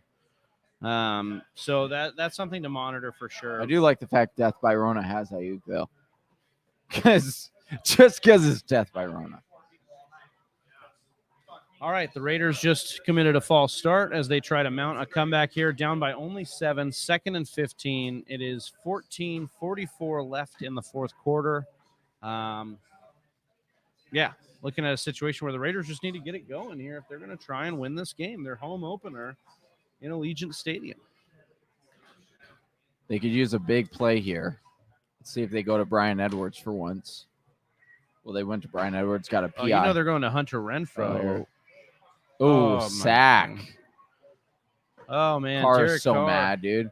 Carr is so frustrated. I mean, this is a good coverage. Good coverage. I mean, the Raiders just, not getting it going here on offense. That line, though, that we knew this could be an issue. I mean, this was something they blew up and traded out of, and it was like one of the strongest lines in the league. And they got rid of their center, which was the best center in the league, to the Cardinals. Why? To make us better. Oh, We got Drake. Darren Waller. Drake with a gusher, 20-something yards, but not enough for the first down. That's what I'll tell you, but not enough. Not enough at all. On the Detroit side of the football in that matchup between the Niners and the Detroit Lions, Johnny, Jared Goff goes pretty ham here. 57 attempts, 38 completions, over 300 yards, 3 touchdowns. He did have the interception and a 2-point conversion here.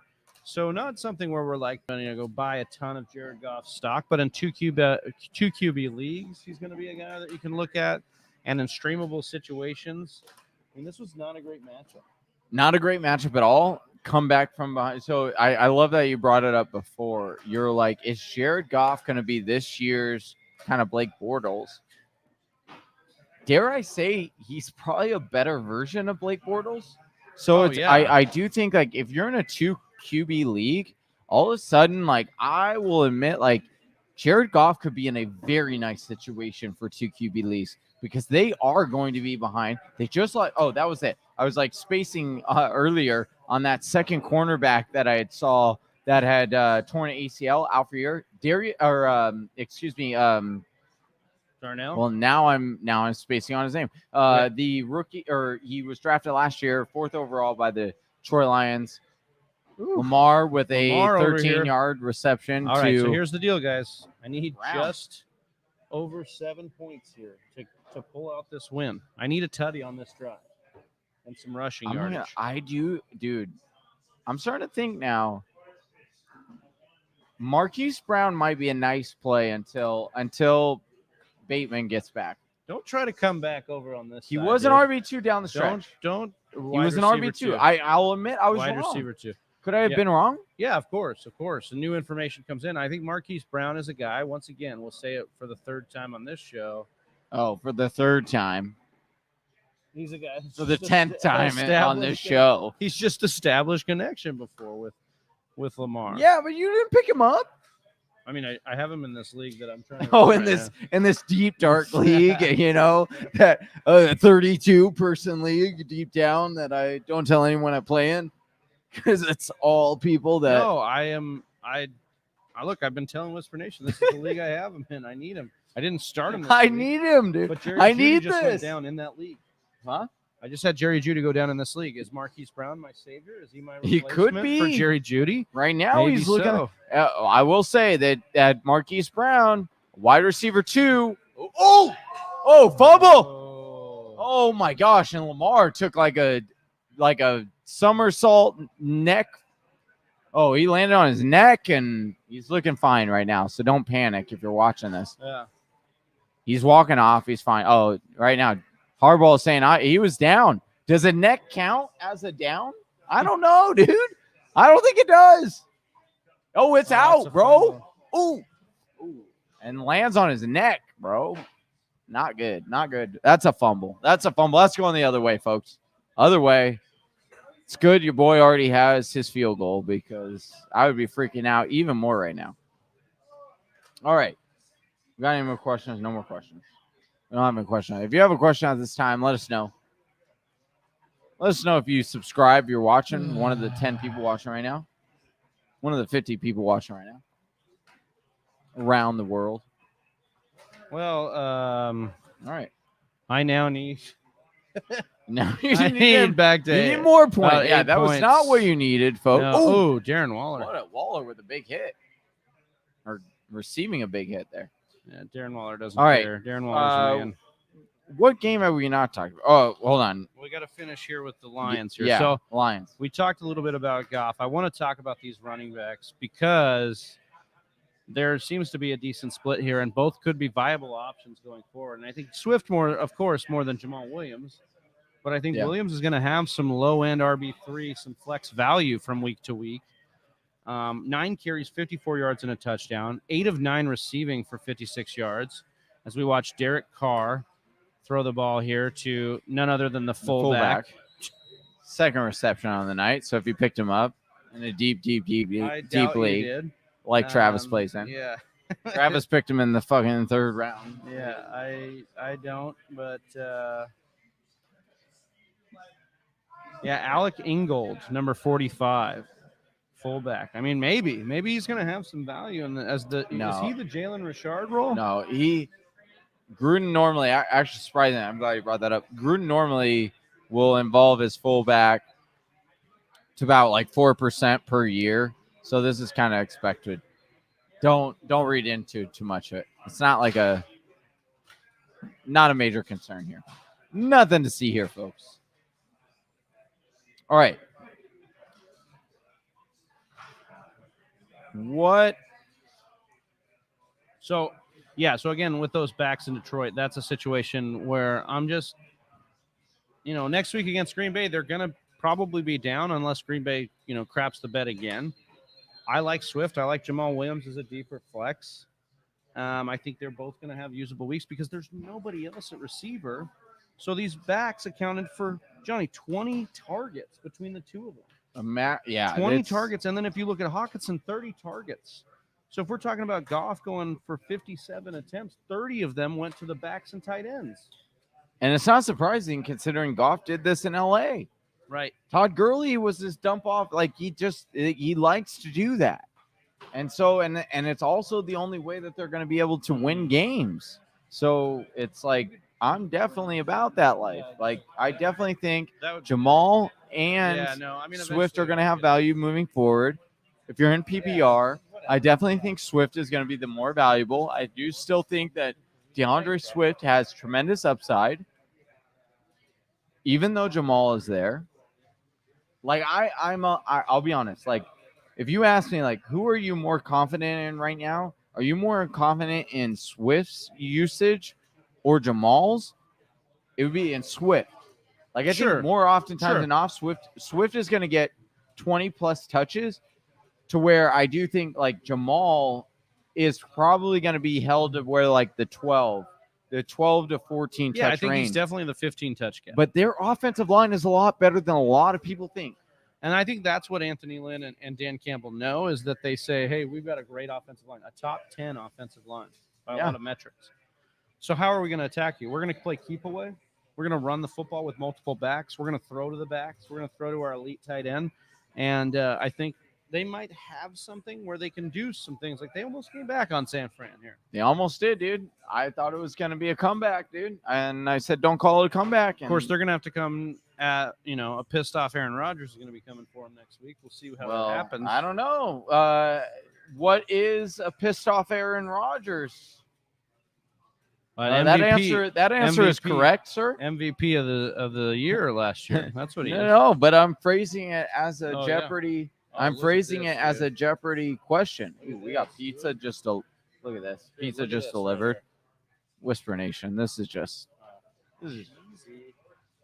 cheesy. You won't, dude. I'm gonna go right in here, dude. Dive right in, dude. Excuse us. Dive right in. We appreciate you. Appreciate you. Whisper Nation, let us know what food you got rocking tonight on your Monday night football night. If you got beer, let us know you got beer. If you got pizza, let us know you got pizza. If you got wings, I am envious of you. You must have drank a Red Bull. You must have drank a Red Bull or NOS. That no, that we're not promoted by NOS, but if you're NOS, reach out to us. Like just saying, shoot my shot. All right, we got here. 1st and 10. Raiders have the ball at the 29 yard at their 31-yard line. Excuse me. Driving. Big Travis nervous. Drake with a 15-yard reception. Very honestly, nice here. This is better 14. for me for game script that the Raiders can tie it here. Yeah, we want to tie. Well, I don't know. Oh, Michael Miller coming in here. Oh, here we go. Yeah, Mike Miller. Packers show no effort stopping the Michael, run. That's our story every year. Hey, they didn't show any effort at all. No one did. Even Aaron Rodgers. He showed more. I'd say especially Aaron Rodgers. Not really. They converted on zero third downs. Rodgers showed more effort in his after game outfit. Oh, Josh Jacobs getting in there. Aaron Rodgers showed more effort in his after game outfit than he did the game. And that wasn't saying much. Because he was watching some great. Josh Jacobs' 15-yard TD run, which is good if you started Josh Jacobs. Well done. There was some concern there. Big Try, how was that pizza? Was it good? It's good. Grade man. A. Grade A pizza. Big trust. Big trust. Big trust. Big trust. All right. I'm about to get another point. There we go. Just to add to that point total there for my weekly. I already won my game, thankfully. Well, Lamar Jackson with a fumble here. All right. So what do you need? What do you need? I need a miracle, man. You need a miracle. Don't we all? Down by 9. Michael Waller, let us know. You're tuning in. Michael Waller, Miller. let us know what you need. Miller. Or yeah, why am I saying? Well, I'm thinking Darren Waller. With Darren Waller, yeah. Michael Miller, let us know what you need to win your matchup, or maybe you've already locked it up. Maybe you had studs. I need 8 points and played duds. 8.18 out of Lamar Jackson. You need a tutty. I'll be honest with you, dude. You just need a tutty. Plain and simple. A rushing touchdown by Lamar Jackson would be excellent. Be a situation. Are you going to get it? Yeah. I think. Maybe. I got to say, I need to look at my Yahoo account right here, or my Yahoo League here, but I'm pretty certain. Time and time, and yeah. Oh, here it is. Oh, yeah. See, stat correction right there. It was. I had it on before, and it said 140. It was definitely a 2-point conversion that ended up being the deciding factor. But let's see. I got a league here. Once again, I lost. This was one of the leagues I lost. One of the few leagues I got lucky this week. I won a lot. Humble brag. But without a doubt, in my keeper league, every year I lose within a point opening night. It's like without fail. Check this out. I kid you not. Look at this score. I'm gonna post it up here. Wow. Gotta focus. Focus. I don't know where this pizza's from, Brett Johnson. You can't focus. Pizza slice. Would I rate it? I'd say a 6, mostly because I'm really hungry. Yeah, I need to eat this. I'm just waiting for you to be that. done. I'm waiting for you to be done. And then I'm gonna hop off camera and eat that. Oh, but no, we eat it on camera. Yeah, I guess you could. But I want to say, so score of this game, 103.43 to 101. Oh, that's right. Michael Miller was that was his first fantasy win ever. Oh, yeah. Oh, that's our boy. Tucker got you the win. Well, congratulations. That's a great guy to get you a win, because we know that's he one of the best kickers in the NFL. Once again, keeper league, almost without, like, I'm not even joking. Without fail, every single year, week 1, I always lose by less than a point or around a point. This year, without fail, I'm down right now 104.46 to 103.43. So a point, 0.03, 1.03. And it's looking like that's about what I'm going to lose by, because I'm against Mark Andrews. So basically, I need to hope for a Mark Andrews fumble, but that's my boy, and I don't really want to root for that. But it would win me the week. But again, I'm used to a very close week 1 loss in that league, so it is what it is. But yeah, all right, we got clap. Oh, clap. Should I trade Stafford for Allen? I doubt he's going to struggle all year. I would. If it's a straight-up trade, I'm making that right now. Hands down. Appreciate the question. Clap. I'm definitely making this trade. Josh Allen, we kind of predict this on our we did predict this on our matchup show, which we produce every single week. Check it out on your podcast. We release on podcast. Or if you want the video, we release a video as well on our Patreon, where we break down every single matchup every single week. And we said this. I said, Josh Allen, we expect him season long to be a solid quarterback. Week 1, however, difficult matchup against Pittsburgh. Last year, only scored below 20 fantasy points against Pittsburgh. difficult. Ooh, that was a difficult hard hit right there. But we did expect Josh Allen to come out with a very underwhelming week 1. So yeah, if you can take this opportunity right now and trade a Matthew Stafford, who is on a great week, for a guy like Josh Allen, I do it in a heartbeat. So I appreciate the question once again.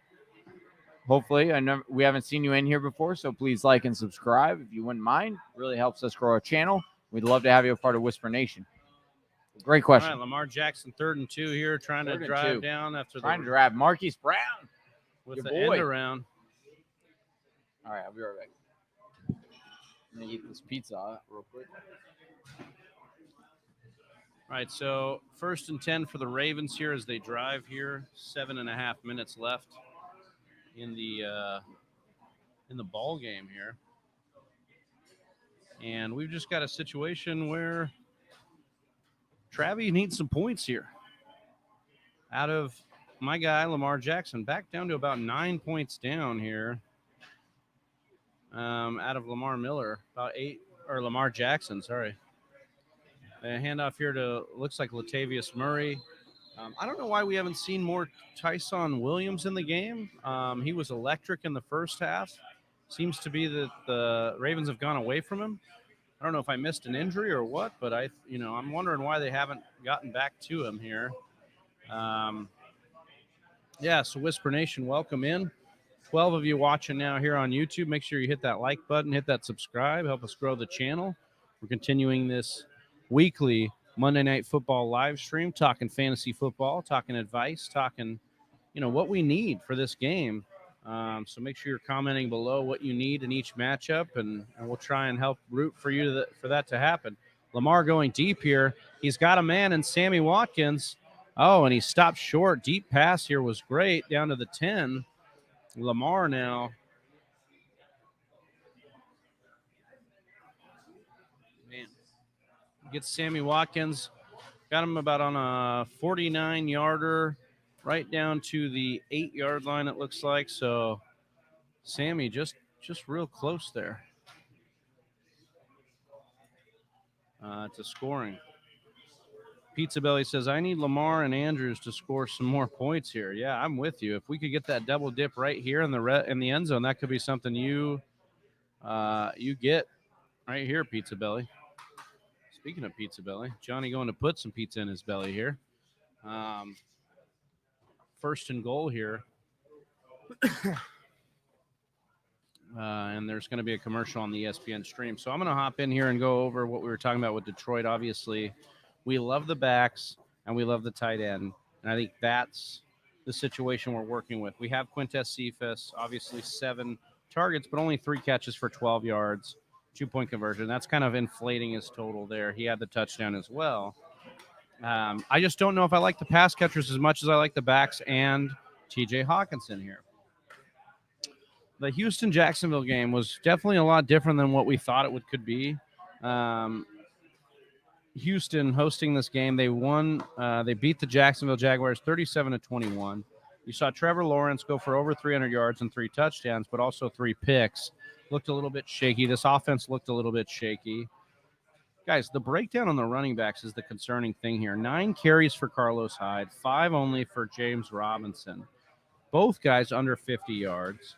Neither guy getting in the end zone. And really, James Robinson, 6 targets, but only 3 receptions. Why is Carlos Hyde leading this backfield in rushing attempts? That's what I would like to see. I just don't know what to make of this situation here. We look at the target share. DJ Shark really putting on a clinic here as far as targets are concerned. 12 targets. Only caught 3 of them, guys. 86 yards and a touchdown. Had a nice touchdown there. Laviska Shenault, 9 targets, 7 receptions for 50 yards. And 9 targets for Marvin Jones, 5 receptions, 77 yards, and a touchdown. So really, maybe all 3 are the answer in a team that's probably going to be garbage time as well. So maybe we're going to see some of that split here. All guys going over double-digit points in PPR. I think that's something to monitor here as we keep going. I wouldn't be too concerned about the breakdown. between those guys, because I think actually all of them are going to be, guys you can invest in. We see Gerald McCoy here for the Raiders being taken off. This is the former Tampa Bay Buccaneer getting carted off. Not looking great there, guys. Not looking great there. All right. Michael Miller coming in here asking for a Lamar rushing touchdown ? That's what Pizza Belly needs. I would love that right here as well for that matchup in my ESPN league I was telling you all about. We will see if that's capable or if that's possible to happen here. It is 1st and goal. We've got about 6 minutes left in the 4th. The Ravens go up here. The Raiders will be looking to mount a comeback in their first home opener here. Just love that we got double-digit listeners and watchers. Please come on over and give us a like, give us a subscribe, and let us know where you're watching and what you need in your fantasy matchup. Latavius Murray going to rob me of a touchdown here, and everybody else, man. Oh my goodness! This in the that helps no one category. Latavius Murray rushes for a touchdown here, and really just vulturing away what I needed here for points out of Lamar Jackson. Oh, Latavius getting that, dude. Ugly. I mean, no, ugly. Yeah, you're right. No one, I mean, you're not going to start Latavius this week, but it is interesting moving forward. A little unfortunate it wasn't Williams, because definitely rooting for Williams, but what are you down now? What are you down, Big Travie? I'm down by too much. It's not looking good. It's know, probably about dude. over. Just under 7 points. All right, so we are rooting right now for a Vegas. We'll need a tie. We'll need a Vegas tie. Vegas tutty. Vegas tutty to Brian Edwards. Can we hope? I don't care. Can we get a wide receiver sighting besides Renfro? I'm telling you, dude, Renfro should be on the waiver wire on air. Stress eating this pizza live on air right now. Yeah, taking my slice. It's all right. It's all right. I'll give him this slice because that's how I was feeling first half. And then I got my field goal. So I feel good now. I locked that up. But, yeah, Mike Miller asking, Lamar Miller rushing TD. That's what Big Travie was hoping for. Let us know if you're out there. If you're a part of Whisper Nation who's hanging with us, appreciate you guys hanging strong, staying with us during this entire stream. We appreciate you. You hit us with that like if you haven't yet. Greatly appreciate it. Helps us grow our channel. Trying to get to that 2K subs. So if you haven't subscribed yet, hit that subscribe, hit that bell so you get notified anytime we go live or drop new content, which is daily. Now the fantasy season has started, Travis. It is daily now. We got to change that graphic on our YouTube, which we will tomorrow. But for now, I'm just going to let you know about it. So appreciate you all for joining. We got a little bit left in the stream. We'll be going until the end of this stream. So you'll be able to find out if Big Travie can pull out his come from behind victory. Don't call it a comeback. We'll see. Ooh, that was a big play to Sammy. I missed that. Yeah, you did. Although if you told me, I wouldn't be surprised because I was like, Sammy's missing a little bit from this week one magic. Right, so the Raiders with he the normally ball does now? this. Waller, The baller. 8 yards, second down here. We need a comeback. 6 minutes left. All right. We have any more games to break down, Big Travie, that we need to get to this week? Yeah, so I was talking a little bit about Detroit and Houston. We talked about Jacksonville and Houston. Seattle and Indy. I mean, we can get a little bit more into that. The Raiders now here driving, though, again. 2nd and 1. They're going to hand it off here to Kenyon Drake, who plunges forward. Since I missed the Jacksonville, just real quick, I just want to ask you, Big Travie, are you buying into DJ Chark's 12 targets, but he only had 3 receptions? So what do you ended up having a pretty good monster day. Are you selling high on DJ Chark? Are you keeping him? Are you encouraged by the 12 targets? Marvin Jones also having a very good day, which we did highlight. All three of the receivers had double-digit PPR fantasy points. This is a squad that I think is going to need to throw like this every single week. They were technically they were by record the worst team in the NFL last year. That's how they got Trevor Lawrence. They're going to throw the football a lot. I don't think that we're buying or selling, either. I mean, I think I'm buying these guys as a receiving corps. I don't think I'm selling anyone. I mean, 12 targets is 12 targets. We want that. It does suck. It was only 3 connections, but I have to go back and watch this video, this game film. I haven't watched it closely to see was it DJ Chark? Was it? And we kind of expected this as well. DJ Chark coming off the injury and not having built that rapport during the preseason with that. But yeah, I'll definitely say the 12 targets is definitely encouraging if you're DJ Chark, but it is a little bit discouraging if you only come down with 3 of them. Henry Ruggs with a first down conversion here. Well, they are across the 50 now into enemy territory here for the Raiders. So our next game on the slate was the Indianapolis Colts. They hosted the Seattle Seahawks. What I really saw out of this game was that the offense for the Seahawks picked up where they were last season at the beginning of the year. Let Russ cook, letting Russ cook. 23 attempts only, but 18 completions. He got 4 tutties on that day. 2 to Lockett, 1 to Everett, 1 to DK. This is just a team that looks to be, poised to make some big splashes this year. Got Derek Carr. Oh my goodness, way behind his receiver again. All he does is throw behind him. Yeah. Every time behind. I do want to say there was a Tyler Lockett scare for a second. Tyler Lockett ended up coming back in this game. We did call this game in our breakdown. We did say Lockett he had a great matchup against a cornerback.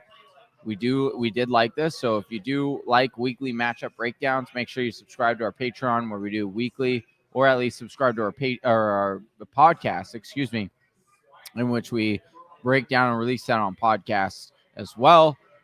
Oh, I saw Derek Carr actually not take a sack there. Yeah, that was he fantastic. Threw it out of bounds.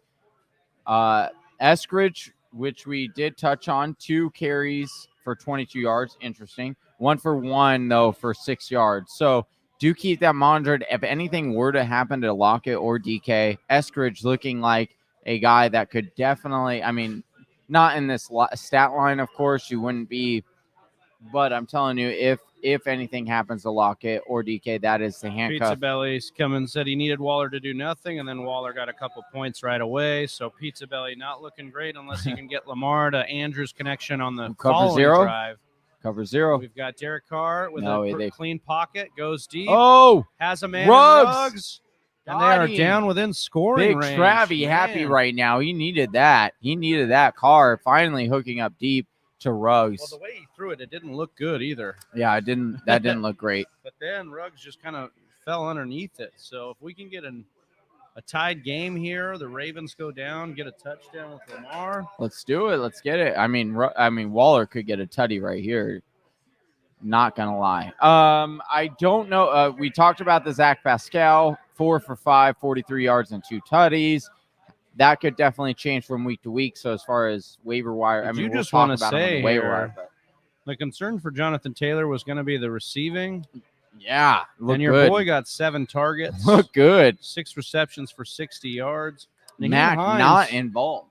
Naheem Hines, Mac not involved, but Naheem Hines 8 targets and 6 receptions, and he racked up 48 yards. So I just think that we've got Naheem Hines with an ability here to be a part of this offense. Dude, Josh Jacobs, every time I turn around, Josh Jacobs is off the field. He looks like he's dead every time and then comes back. I'm concerned. It's like the new Matt Breida. I almost would say kind of buy low on Drake right now. Yeah, it would be a great opportunity to go and invest in Kenyon Chris Drake. Carson. Let me ask you this: are you concerned? Chris Carson, 16 carries, 91 yards. Not concerned. 3. Not concerned at all. Well, I'm just saying from a fantasy perspective, when you're talking about Chris Carson, you might look at the box score and say, oh, 10.7 points. You had Seattle score 28. The fumble would be the biggest concern, but you got to remember, everything worked for Seattle in this game. So it's not a game where they needed anybody really. I believe that. They just kind of flowed and made it happen. And we'll just see what happens here with the Raiders, who are now at 2nd and goal at the just over the 10-yard line. They're looking to score here and tie it up. It's 24-17. Oh, Waller. in Waller for for the a score. tutty. There you go. And I think I'm going to get point leader for week 1 in our league of record. Let me just Yeah, take you a needed look. that. Well, you didn't need that. But Oh, I did not need it. No. You didn't need So, that, but that's nice. Guess how many targets Darren Waller is at now? 15? 18. before that. I think it's 19 now. 19 targets in a game. Wow. That's unbelievable. I mean, I'm just folks. going to take a look here. Wide receiver stats, targets. So that whole strategy. Yeah, of Cooper going, had 16 targets. That was the lead for wide receivers in week 1. And your boy Darren Waller just tied the game up here. And wow. 19 targets. 19 targets. Career high in targets for Darren Waller. 105 yards and a boy. tutty. Looking real good. Waller, man. Looking real good. This was a nice move, too. Darren Waller, good at football. Darren Waller, good at football. That's an understatement. Good at football. I just edged out our friend Chelsea, Philly Chelsea, for league high. She had 139. I have 140. Pizza Billy saying, thanks for jinxing you. Yeah, sorry about that, Pizza. I would say I'm sorry, but I'm not. Yeah, but Big Trevi needed that. Have we talked about Deebo Samuel yet? We have. We did get into it, Brett, and I'll just remind everyone that Deebo Samuel, what we proved is he, if Ayuk is going to struggle, Deebo is going to be able to step up into this role. And so right now, I mean, these next couple weeks are times to start Deebo. Put him in your flex. Be rolling with that up arrow because this is a guy who has shown rapport with Jimmy Garoppolo. Especially with Jimmy G. You're right on that. That is an interesting point. Didn't really think about. But you're right that they do have that rapport. We saw Deebo break out 2 years ago, at the end of 2 years ago, with Jimmy G. It's still so baffling to me about Brandon Ayuk and Yeah, please. Appreciate it. I'll finish. It's still baffling to me about Brandon Ayuk as far as his usage. So, Lamar getting sacked there. Well, looking for a late call. Oh, man. You know it's bad when you're looking for a late call when you're rushing. I need some late magic from Lamar here. Are the Ravens going to lose to the only Raiders? hope is I have a Lamar to Andrews TD. All right. So it's still within play. It's still within play. I need just over 6 points out of Lamar on this drive. Will he So get a tutty will do it because no matter what yardage that tutty is, pretty much from here on out, I need it. So give me it. Right here, score. fullback? Yeah, right here. See Oh, if bro. the quarterback- Last night, every single down, because I had David Montgomery going, and I was down. So it was like literally every single down the Bears had. I was like, come on, Monty, 80-yard tutty. Come on, Monty, 65-yard tutty. Like every single time. I totally know that. I totally know that feeling. You're just like, oh, yeah, just break one. Make it easy on me. Make it easy. I don't want to march down. Oh, man, here we go. I got to call my shot here. Lamar's got to get down here and get a tutty, First dude. and 10. Get down here, Lamar. Go get that tutty. Win this game. Big Travie has the game on the line. Oh, my God. Why are we running with Oh, this? bro, And why are what we happened to running? Tyson Williams. Did we miss it, Whisper Nation? Is he hurt? Why is Tyson Williams, who was their best playmaker in the first half, Looks explosive. not in the game here? Not in the game right now. Not good. Kai just the entire time just working in the My background. goodness. Has Kai taken a break? We need to ask California labor laws Yeah. if he's taking a break here. That's why Travie and I had to jump off camera for a second because we had to break that up. Yeah. Because or else liability. Man, oh, man. This is coming down to the I'm wire. nervous here. All right. Do I'm we have any more nervous games here. left? Do we have any more games to talk about? I lose track. Let me see. So we just got done with Jacksonville, Seattle, and Indy. We talked a little bit about Indy. Want to get into Arizona at Tennessee here. Tennessee, here's the thing. Where's your panic meter on Ryan Tannehill, who only completed 21 of 35 for 212 yards and a touchdown? He had a rushing touchdown. He had 2 fumbles, Johnny. Only scored under 20 points, 16 points in most scoring formats. Derrick Henry, Johnny, we talked about this before. Back before last year, he was a very touchdown-dependent running back. If he didn't get you a touchdown, he wasn't even an RB2. We saw some of that in this game. 17 carries for 58 yards, 4 targets, 3 receptions, only 19 yards. Was this just a game that got out of hand for Tennessee, or are we concerned here? Obviously, there is some concern with Derrick Henry as far as is he going to regress. We talked about this coming into the preseason and all of that with the amount of carries that are on there. Also, that they're transferring from what looked to be a run-heavy offense first to now what could be more a pass-heavy, getting and acquiring a guy like Julio Jones. I do say that with, at Seattle next week, Indianapolis, New York Jets coming up, Jacksonville coming up, I do think better days ahead for Derrick Henry as well as Ryan Tannehill. I do think, I have to go back and rewatch this game in full, but I do know, this game got out of hand quickly. I do also want to say, Arizona defense, hello. Welcome to the party.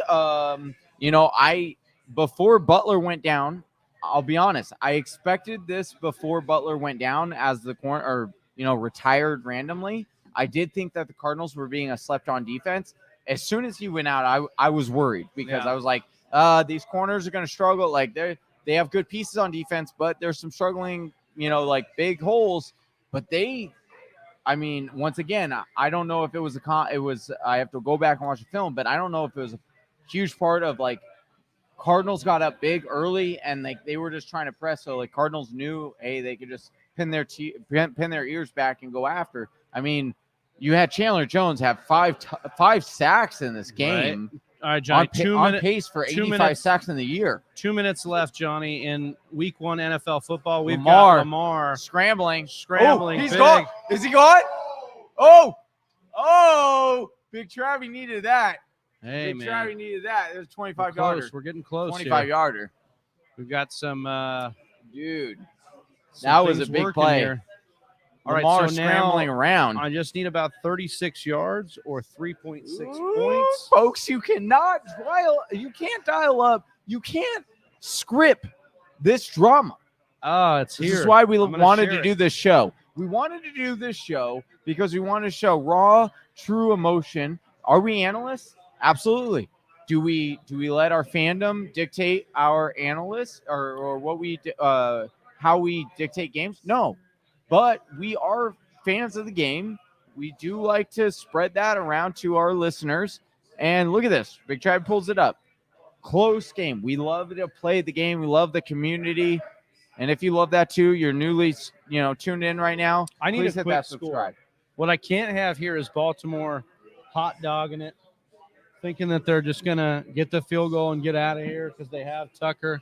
I need them to get in there and score the touchdown right now, secure this win for me.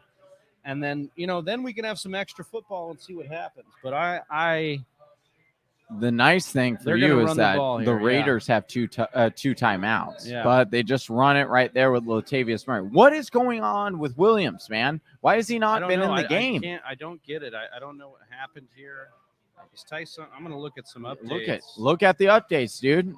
And they're showing Tucker right now made 47 consecutive field goals in the fourth quarter.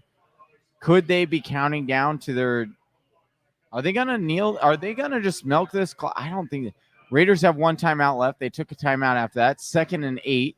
Ball is on the Las Vegas Raiders 35-yard line. Easy chip shot for Tucker. So clearly that's probably what they're thinking right now. Big Travie not thinking that, though. He wants points. He wants Lamar to scramble around to get a tutty or throw a tutty. He needs some points. Let's throw that score back up there. Let's share your screen. Where are you down? You're down by 5 points? Yeah. Let us know, No, Whisper 3 Nation, what you're points. down if you're tuning in right now. Let us Yeah. know what you need, or if you've already sealed the victory. Oh, Lamar scrambling. Go. Ooh. Right now, and that's going to bring you within 2 points. That's going to bring you within 2 points of this. What is going to – all right. Raiders just call their third and final timeout. Third down here. They're showing Aaron Rodgers being happy and pumping, which was opposite of yesterday. Are they going to try for a touchdown here? You should, but I think they're trying for a field goal, dude. Kick field goals to lose. That's exactly. What That's what I say. So you need to phone your boy Harbaugh. You need to say, hey, listen, bro, I need this for a victory. We need to pull it out for Whisper Nation here live. We want a live week 1 reaction. Here you got it. Coming down the line. Again, if you need Pizza Belly is saying, I need 9 points from Lamar and Andrew. So if you get a double dip right now, you win. That's it, dude. Let's win a winner chicken dinner. We both need it. All right, let's go. Let's call Andrews. 3rd and 4, 129 left to go in the game. Coming out of timeout. I guess my last prayer would be they kick a field goal and somehow the Raiders. No, you need a miss. Yeah, you want a Tucker miss. Yeah. But I don't know. They're looking to run this to be conservative. Oh, we got all right. Lamar scrambling to the right. Possibly dumbing out. Oh, and he just takes the easy, they're just going to milk this down to 40 seconds or 20 seconds. This is killing me. This is killing him. Lamar just scrambles to the right for 6-yard gain, 8-yard gain. And so Big Travie right now needing a Tucker missed field goal. That's what he's needing. This is wild. This is wild. You can't script this up, ladies and gentlemen. If you like not being able to script up drama, hit that subscribe button. Look, Big Travie doesn't even want to show it now. He can't. But if you like, we got 13 of you guys in here watching. Let us know what you need right now. Will Atkinson needs 0.7 points. Oh, from Lamar. no. That is wild, dude. We need an overtime game. Either way, what happens here, we need overtime. Yeah, we need overtime. So I think that's whether the right Tucker answer. misses or makes The right it, we need answer. overtime. 100%. We need overtime because then the stream goes on. The stream goes All right, we're hoping on, here. dude. We're hoping and wishing and praying. Is there going to be – oh, wait. I was going to say, is there going to be a timeout to ice the kicker? But they don't have any timeouts. 47-yard field goal attempt. So not just a chip shot. So you got some hope there. Yeah, I mean, this is Tucker, though. This guy is Tucker. He's flawless. This guy flawless. He's going to nail this. It'll be on the Raiders to see if they can do it. We'll see what happens here. Yeah, nailed it. Right down. Right down the middle. So here's the thing. 37 seconds for Derek Carr to pull some sort of magic out of the hat here. Can to he do Darren Waller, because that's the only guy that he's going to go to. You kind of got to Literally hope for literally going to lose this game by 3 points. That's okay. It's not even the worst one we've talked about. Oh, man. All right, we got – oh, man. Tucker. Are you concerned about Lamar Jackson right now? Have you seen enough from Lamar Jackson? Oh, thank you, sir. No, we're fine. Lamar's Have you seen enough from Lamar Jackson? 21 points still in fantasy, Johnny. I mean, Danny Dimes got us 21. Yeah, I mean, I'm saying like that's a, I don't know. Yeah, maybe I'm not. Maybe.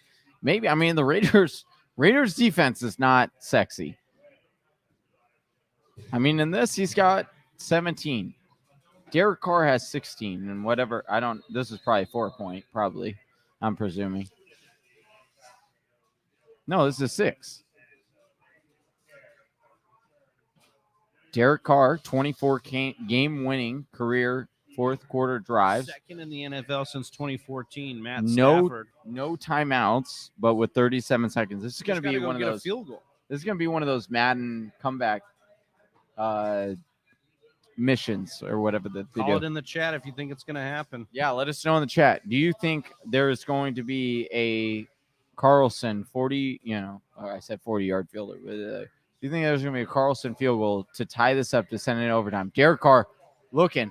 Oh, he's got a guy. He's got Edwards. He got Edwards. We got an Edwards sighting. Clock it. We got 28, 27, 26, 25, 24, 23, 22. I don't know how that was legal. I don't. Yeah, there looked like a lot of movement on that offensive line. Yeah. 22 seconds, ladies and gentlemen. Goodness. We finally have a Brian Edwards sighting. All right, so that was a gain of what? It's got to be 15 or 16 there. Mm-hmm. I need a couple. Ball is at the 55-yard line of Las Vegas. They're driving here. They're driving. 22 seconds left. 2nd and 10.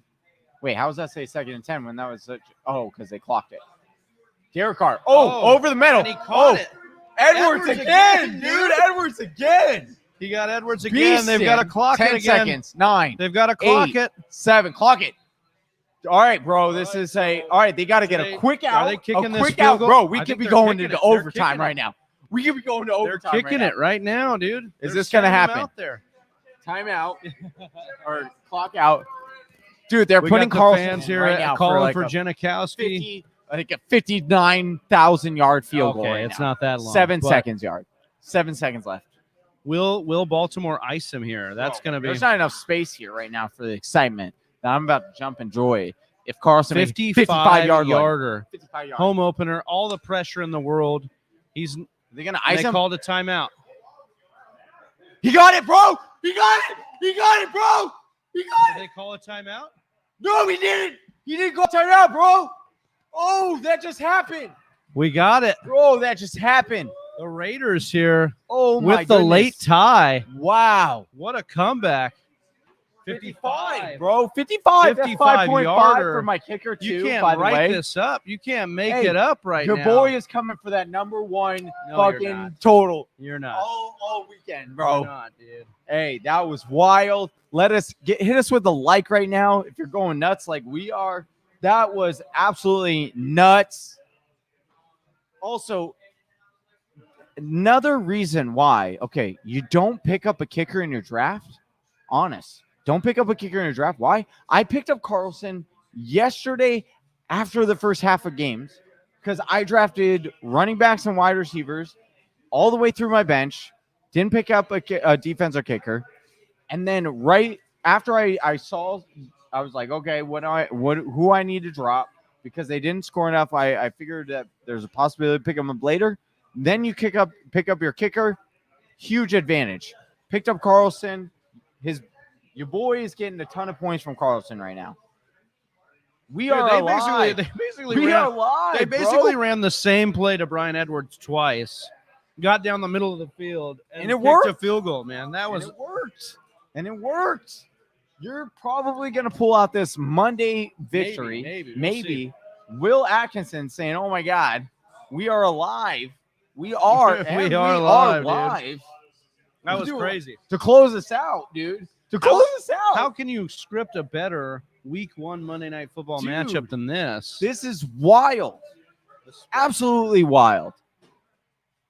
You could not. I'm telling you, this Week 1 has been absolutely phenomenal. From the Thursday night game to last night's game. I mean, yesterday's football was amazing. But last night's Sunday night football game, awesome. Tonight, going to overtime, dude. No, they this. said nope. We don't. They want said any part we of don't it. want it, dude. We want overtime. We want overtime. Give us the Raiders in overtime. We'll take our chances. And you're going to see it live right here. Whisper Nation, You're welcome gonna get in. live reaction. As we get into extra football here on Week 1, Monday Night Football Live Fantasy Reaction Show. All of you have been rocking with us the whole time. We thank you. All of you coming in, we thank you. Just hit us with a like and a subscribe on your way in. What a great game this has been. It's had its ups and downs. You've had Derek Carr battling through not being able to hit his wide receivers to leading the comeback. Adversity. Heroism.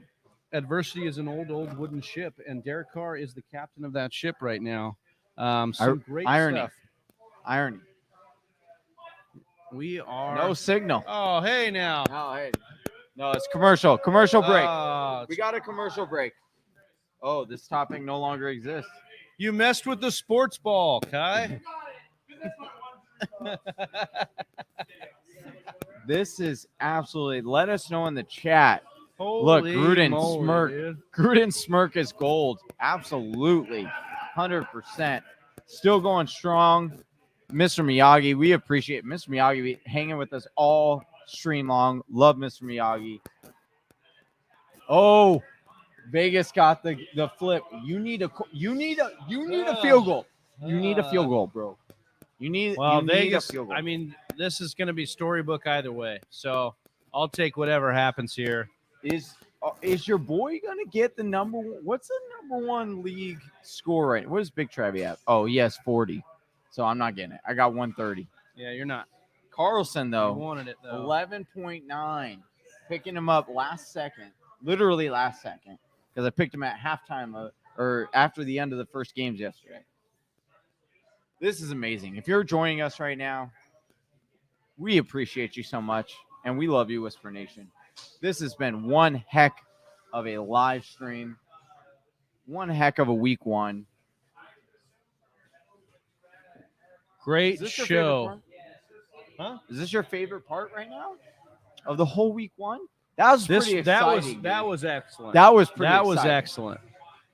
Yeah, I mean, we're gonna have our second overtime game of the week, and I have a lot more faith in this overtime game than the other Cincinnati, Minnesota. Yeah. But I will tell you, man, this has been great. Streaming live for our first ever live reaction show for fantasy football with Whisper Nation has been absolutely fantastic. You guys have been pouring out here consistently with us throughout the chat, telling us what you need in fantasy, giving you trade advice, having trades go down in the chat. That's been fantastic. That was awesome. We had stat corrections tonight, which is always an issue on Mondays.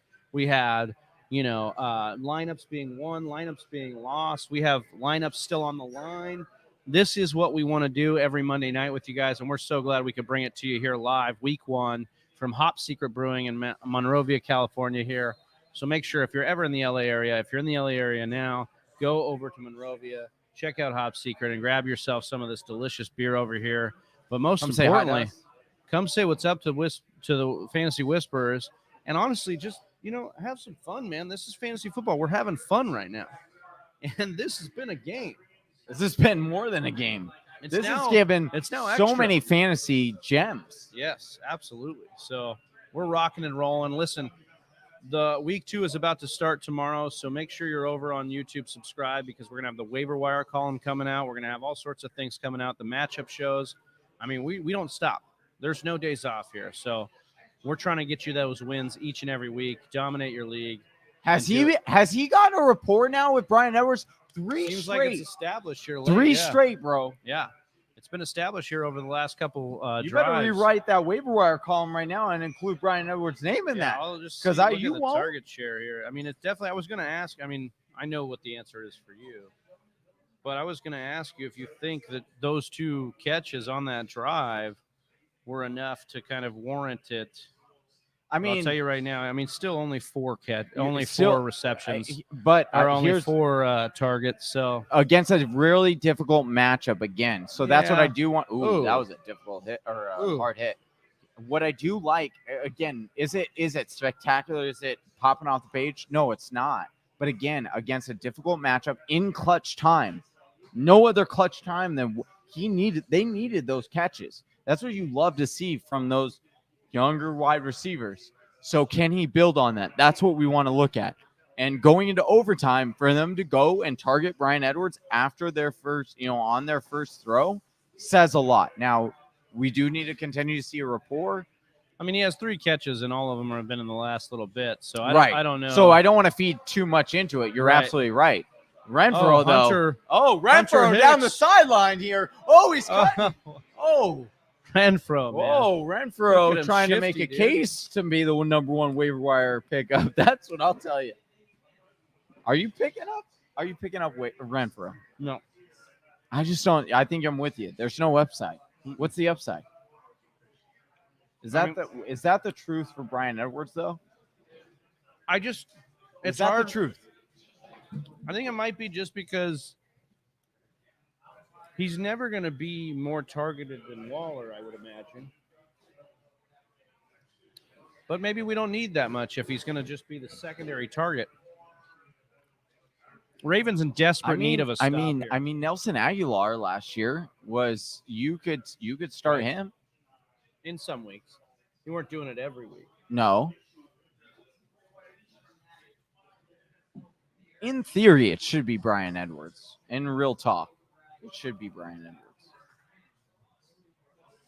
Right here. I appreciate, dude. My man, Johnny living in the moment right now, dude. That's what we do. Again, we play this game with you guys. So it's not like we just give this advice just to give advice. Like, we genuinely love playing. We love being with the community. That's what we are about first. We just also happen to be good at the analytics part of it and love sharing our passion and joy for it. That's why we love this channel. That's why we created this channel, because we want to spread that same love to people that share that, and connect with those people. So Mr. Miyagi is one of those people. Stumble upon our channel. Greatly appreciate you. Hangs with us all the time. Did change up his name, but we're okay because Mr. Miyagi is a great YouTube name. Although he did have Stormtrooper as his last one, which is pretty great. Jacob jumping in here. I'm 8th on. Oh, no way, bro. 8th on FanDuel tonight out of 5K, bro. Yeah. Bro, let us know. Let's go. Let us know what's going on with that. We're rooting for you, man. Like, you just stumbled in here. Hey, Car has forced to I throw hope you this win one this away. 5K. What happened to the game? It's wild. That's what I'll tell you. It's a wild game right now. And Big Travie was trying to jinx me early by saying Carlson wasn't gonna score any points, even though I just need him to score a point. Let's see. Oh, he's trying to catch free streams of the game. All right. Well, we'll tell you what's going on. Raiders have the ball right now, dude. It's 3rd and 4. Lining up. And they are at, hold on, once I zoom out, I'll let you know. We'll let you know what they're at their 38-yard line, 37-yard line, 37 and a half. Derek Carr back, throws deep. Got him. Edwards for the tutty for the win. Edwards just tuttied for the win, bro. You better put him in that waiver wire column because he's coming up. I told you, it's all over. Unfortunately, wow. I feel a Big Travie didn't need that. But 33-yard TD reception to Brian Edwards. Absolutely exploded at the end of this game. Wow. Put him in your waiver wire column. Get him in your waiver. Look at this. First time on. Appreciate you, Kevin. No points for Lamar. He was against it, dude. He was against it. Kevin, he got it, dude. Appreciate you, man. Hope you hit that like and subscribe if you like fantasy football content. Love fantasy football community. Damn, he called it right there, Mr. Miyagi. Well, yeah. Pizza Belly, I'm with you. Well, that's not what we needed there. We'll see what happens with this review, but dude. No, sweet. Look at Sweet. He's like, no, that's not what he needed. Oh, hopefully, dude. Hopefully, he didn't drop down too far. Hope you still won a bunch. Wow, what a wild ending, dude. Baltimore loses. Brian Edwards, comeback kid of the year. Absolutely great game here. We'll see what happens here with this review. Looks like it's going to be a tutty. Is Brian Edwards elite? No. Wow. He had a great end wow. of this game. He had a great end of this game. Did Cinderella get unlocked from the box? That's what I want to know. Definitely went to him here late and got him. Is this a zero cover here? No, there's no way it was. They dropped out. Yeah, they. Wow. Doubled Waller. What a back shoulder throw to Edwards. He might be short. Runner was short of the goal line. So here we go. Not over yet. Yeah. Not over yet. Goodness. Short Not of over the yet. Folks. The drama continues. John Groom's like, come on, man. 1st and goal here. Wow. Well, the Ravens defense has got to really refocus here, get back to it, and try and make a stop here. Do you go fantasy do you go quick slant or fade to Edwards since he's been on fire? Do you give him one? First one. Like everyone's predicting I'm gonna quickly hand it off. Oh, yeah, this is gonna be a handoff here. They're looking like they're going into goal line here. Goal line formation. So relax. Miyagi. Realx. Pulling at Aaron Rodgers. Damn.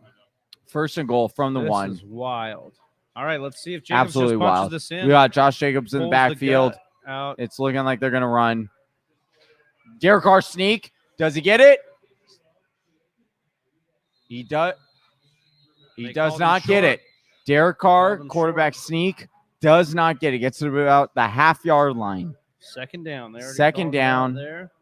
They'll probably go Derek. They're probably going to say the same play, but Derek Carr's going to go over the top.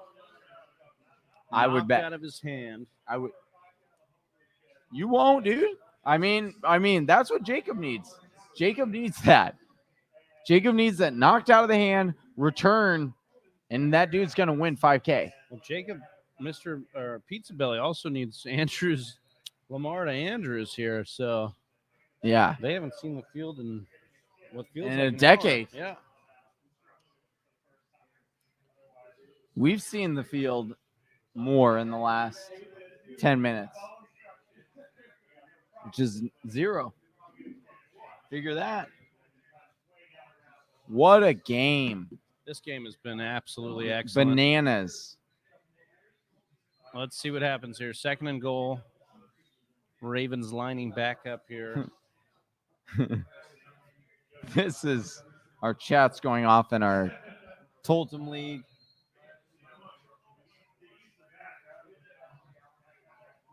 All right, here we go. Another Second line and goal. look.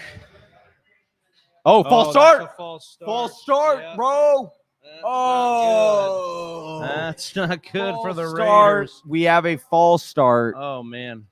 on the Raiders, Wow. obviously. The Raiders That's what a false here. start would be. This, Raiders here. folks, we cannot drum up this drama. We cannot drum up. I mean, seriously. This has been ridiculous. This has been nuts, right? I mean, we thought they scored. We thought it was over. And He's then Big short. Travis said, not so fast. And then, look, now we have a false start. We're backing them up. Then Carr rushes. Does Carr Or extra. go for the touchdown to Edwards here to try Ooh. and That's what I'm saying, dude. Does he try trust and his get him boy? here?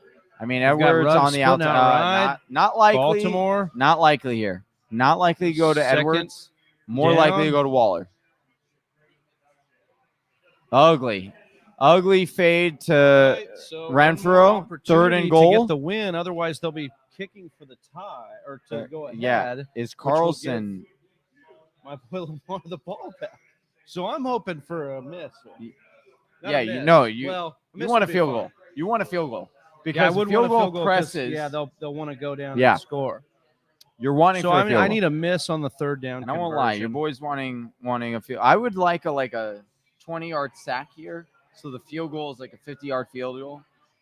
Yeah, your boy gets 50. 5, I should say. Great ending to week 1, Mr. Miyagi saying absolutely. This has been phenomenal. Oh, here we go. Oh, he picked it. Wow. Hey, this is great for Jacobs. We got a pick, bro. Okay, we got a pick. Only In the end zone. Raiders. Only the Raiders, game- man. This Only the game Raiders is could have this happen. bananas. Oh my gosh. All right, so Derek Carr threw over the middle, went through Wow. Darren Waller's hands. Was that Darren Waller? This is absolutely unreal. No, it wasn't Darren Waller. Well, and he It was threw it. It was a terrible throw. Snead. Again. Willie Snead. You got the need for Snead, went through his hands, bounced off a helmet, popped in the air, and a pick by Baltimore. oh hit my off God, Elliott. right in the helmet, dude. How'd he- Elliott's helmet. This He is goes- absolutely Derek goes, hey, wild. did you want He's to try like- and catch that? John Gruden's like, come on, man. This is almost unbelievable, Brett Johnson says. We've got Pizza Belly. Damn, needed a Bro. field goal there. Mr. Miyagi. Head blown emoji. So let's see what Wow. happens here. What are we watching, Will Atkinson? The chat popping off. Thank you, guys. Hit that like button. Hit that subscribe. This is nuts. And we've got Baltimore with the ball again now at the 20-yard line, driving to try and go and win this game. The next score will win the game. Lamar rolling out, throws it away. throws the duck away. Rolls out, throws it away. I Next think they score were they were trying some sort of reverse bootleg naked there to try and run it up. Didn't happen. Did not work for you, boy. Michael Miller, bananas. Just a crazy ending to this Monday night so far. Absolutely insane. And we're still going. We still have football on live right now. 6 minutes. What a game so far, guys. What a game. Oh, my goodness. Oh, my goodness. What is going to happen here? Big Travie needing some things. He needs a Lamar Jackson scramble, most likely. Cause yeah, anything over 30 yards would be fantastic here. False start. Oh, that dude is about to level it in. False start on Baltimore. So we're going to get a 2nd and 15 here. Ball is going to be at the 15-yard line. Timeout, Baltimore. Oh, timeout. They called a timeout before anything could happen there. That was lucky. Well, Johnny, take over here. All right, I'll just take over. Travis is going to go relieve himself. Because this has been one. Yeah, he can't even contain himself. You got to, like I said, I'm going for Jacobs right now. I hope Jacobs gets like some kind of, that Baltimore interception's got to be good. Jacobs, let us know if you're still in right now. He gave us his FanDuel number, but let us know where you're going to play. Oh, this is so great. Mr. Miyagi, Carr's face after that interception. That's a future gift. Oh, 100%. He was in shock. Rightfully so. Like that went right through his hands. All right. Lamar dumping off to Sammy. Sammy is going to get a first down there. Lamar throwing for a first down, 10 yards. Lamar threw for a first down to Sammy. So some good stuff Just there. Just like I projected. And we got another down, another fresh set of downs. 5:36 left to go in this game. All right, we're tied up still. We're not stressing at all. Just down by 2 points. Oh my gosh, 2.7 points. Need a stop here. All right, there is some concern. Latavius Murray has been in nonstop. I talked to our resident insider with the Ravens fan, Tucker, and he says he has no idea. Maybe Latavius Murray's experience. But I think there's just a situation here where what is going on with Tyson Williams? I don't know what happened to Baltimore here that they went away from Tyson. No word. No. They're quieter than a church mouse. Yeah. It's absolutely right. Absolutely right. Come on, Lamar. Rip off a run here. Oh, big play. Oh, and he fumbled. Is that incomplete? They're saying incomplete? Incomplete. Your boy needs a fumble. I needed that to be a fumble. No. I won't lie. No. I'm against Andrews, and that would have won me the game. Well, Andrews didn't catch it, so. Well, I wish he would have, because then he would have fumbled, and then I would have won. I see.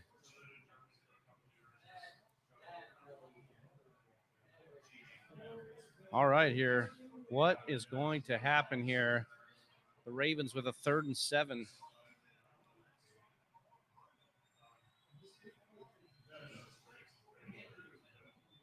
Game is on the line right now. Dropping out. They got 4 deep. Oh, Lamar gets sacked. And the ball's out. Did he fumble? Oh, wow. They're just going to kick a field goal now. Oh, man. Wow. Lamar just fumbling, coughed up the game.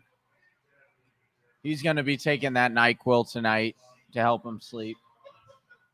Because that was a choke job right there. Ooh. Dang. Right there. Future AWS commercial. That's a good one.